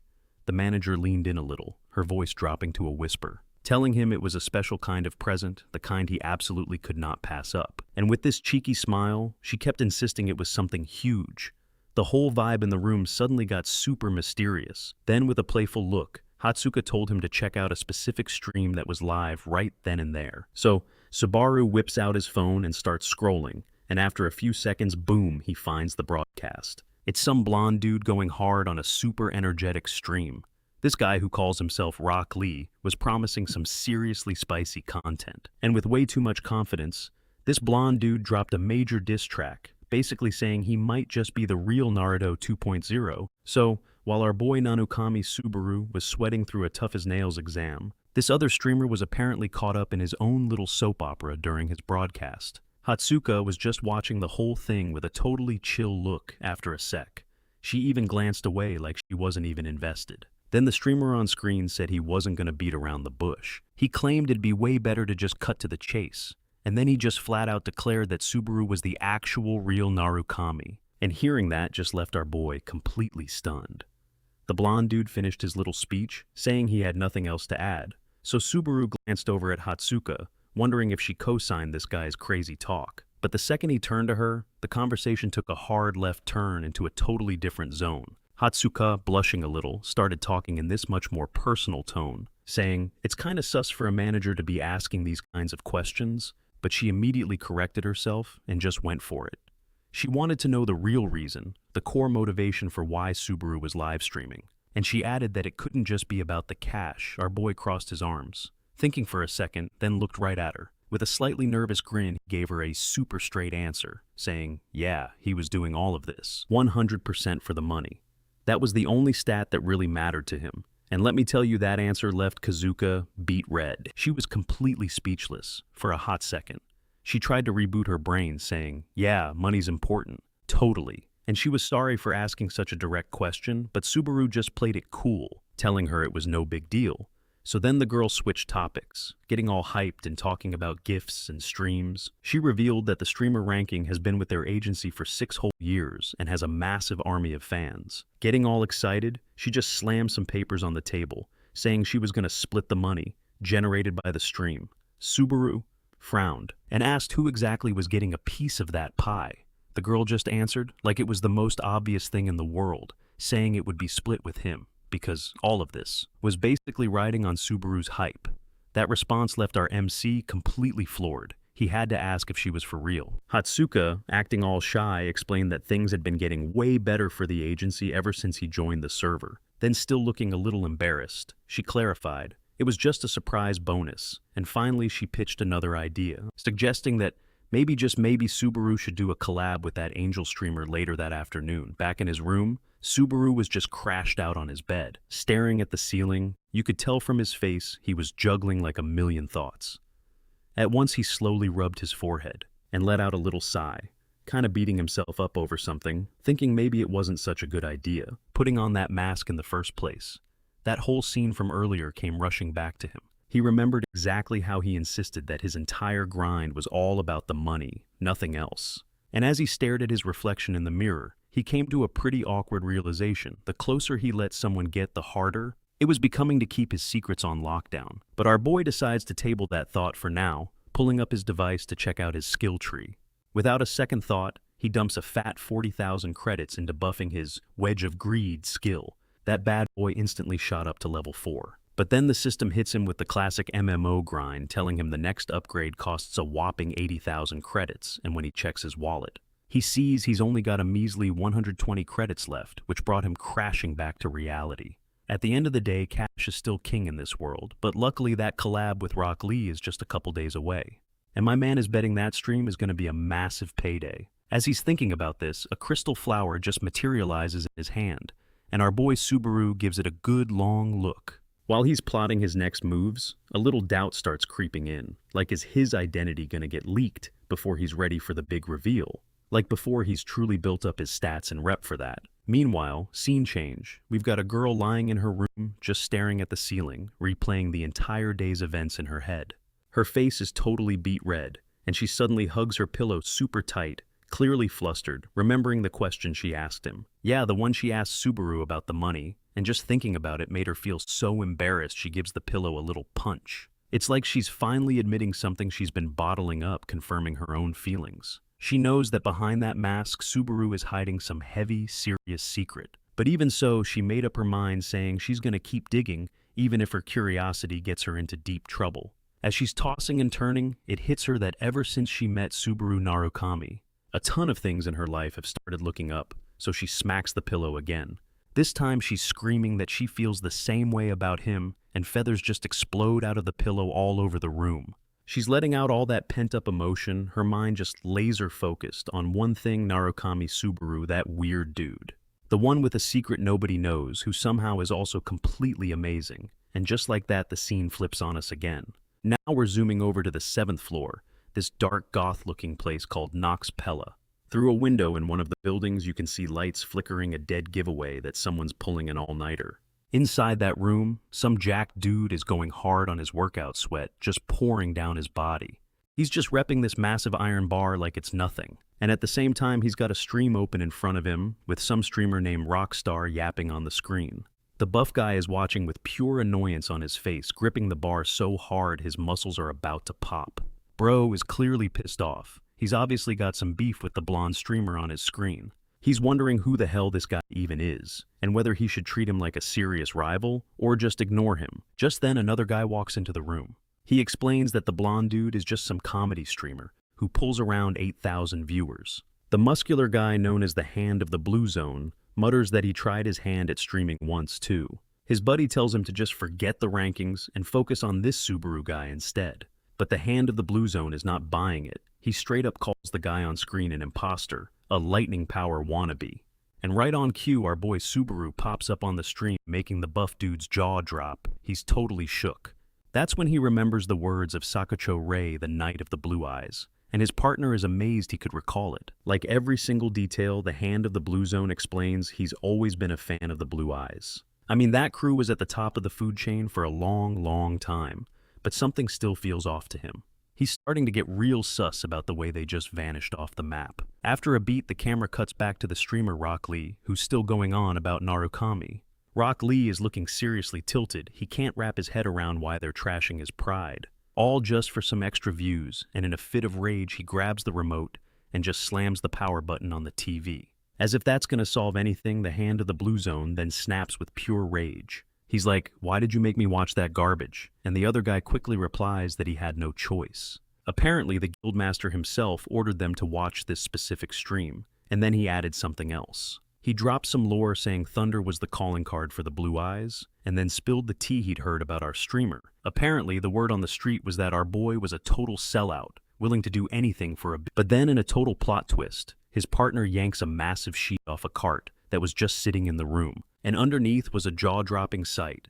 Stacks on stacks of gold bars, with the guy casually saying the payment was ready. The Blue Eyes dude just froze, his brain totally short-circuiting at the sight of all that cash. A cold sweat started trickling down his neck. This couldn't be real, and that's when the doubt started creeping in. Was the streamer really the money-obsessed goblin everyone claimed? Right then, a system notification popped up for everyone. The second floor exam had officially kicked off. And to make things spicier, an entire village just got wiped off the map. In the middle of all that chaos, some blonde knight started playing squad leader, barking orders to round up the injured, and start triage on the most critical cases.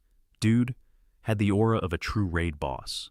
Then suddenly his whole vibe shifted. His face lit up, like he'd just gotten a legendary drop, and he sprinted over to our boy, calling out to Alvector, telling him he was finally awake. And our MC just replied that his head was still spinning a bit. The knight just laughed it off, explaining it was totally normal since that whole crazy boss fight went down yesterday. Then he got all hyped, telling our boy he could ask him literally anything, and Subaru was all ears. He figured this Peleus guy was actually pretty chill, a real one for sure. So, later back in his room, Subaru crashed on the bed and immediately went to check his quest rewards. He was scrolling through the loot when something insane caught his eye. He'd scored an item called the Heart of Thunder, which buffed both his attack and resistance stats. Subaru was absolutely shook, thinking this had to be a glitch, but a massive grin slowly spread across his face. I mean, could you ask for a more perfect piece of gear for a lightning build? Just as he was basking in his epic RNG, a knock came from the door. Subaru gave the okay to enter, and in walked Peleus himself.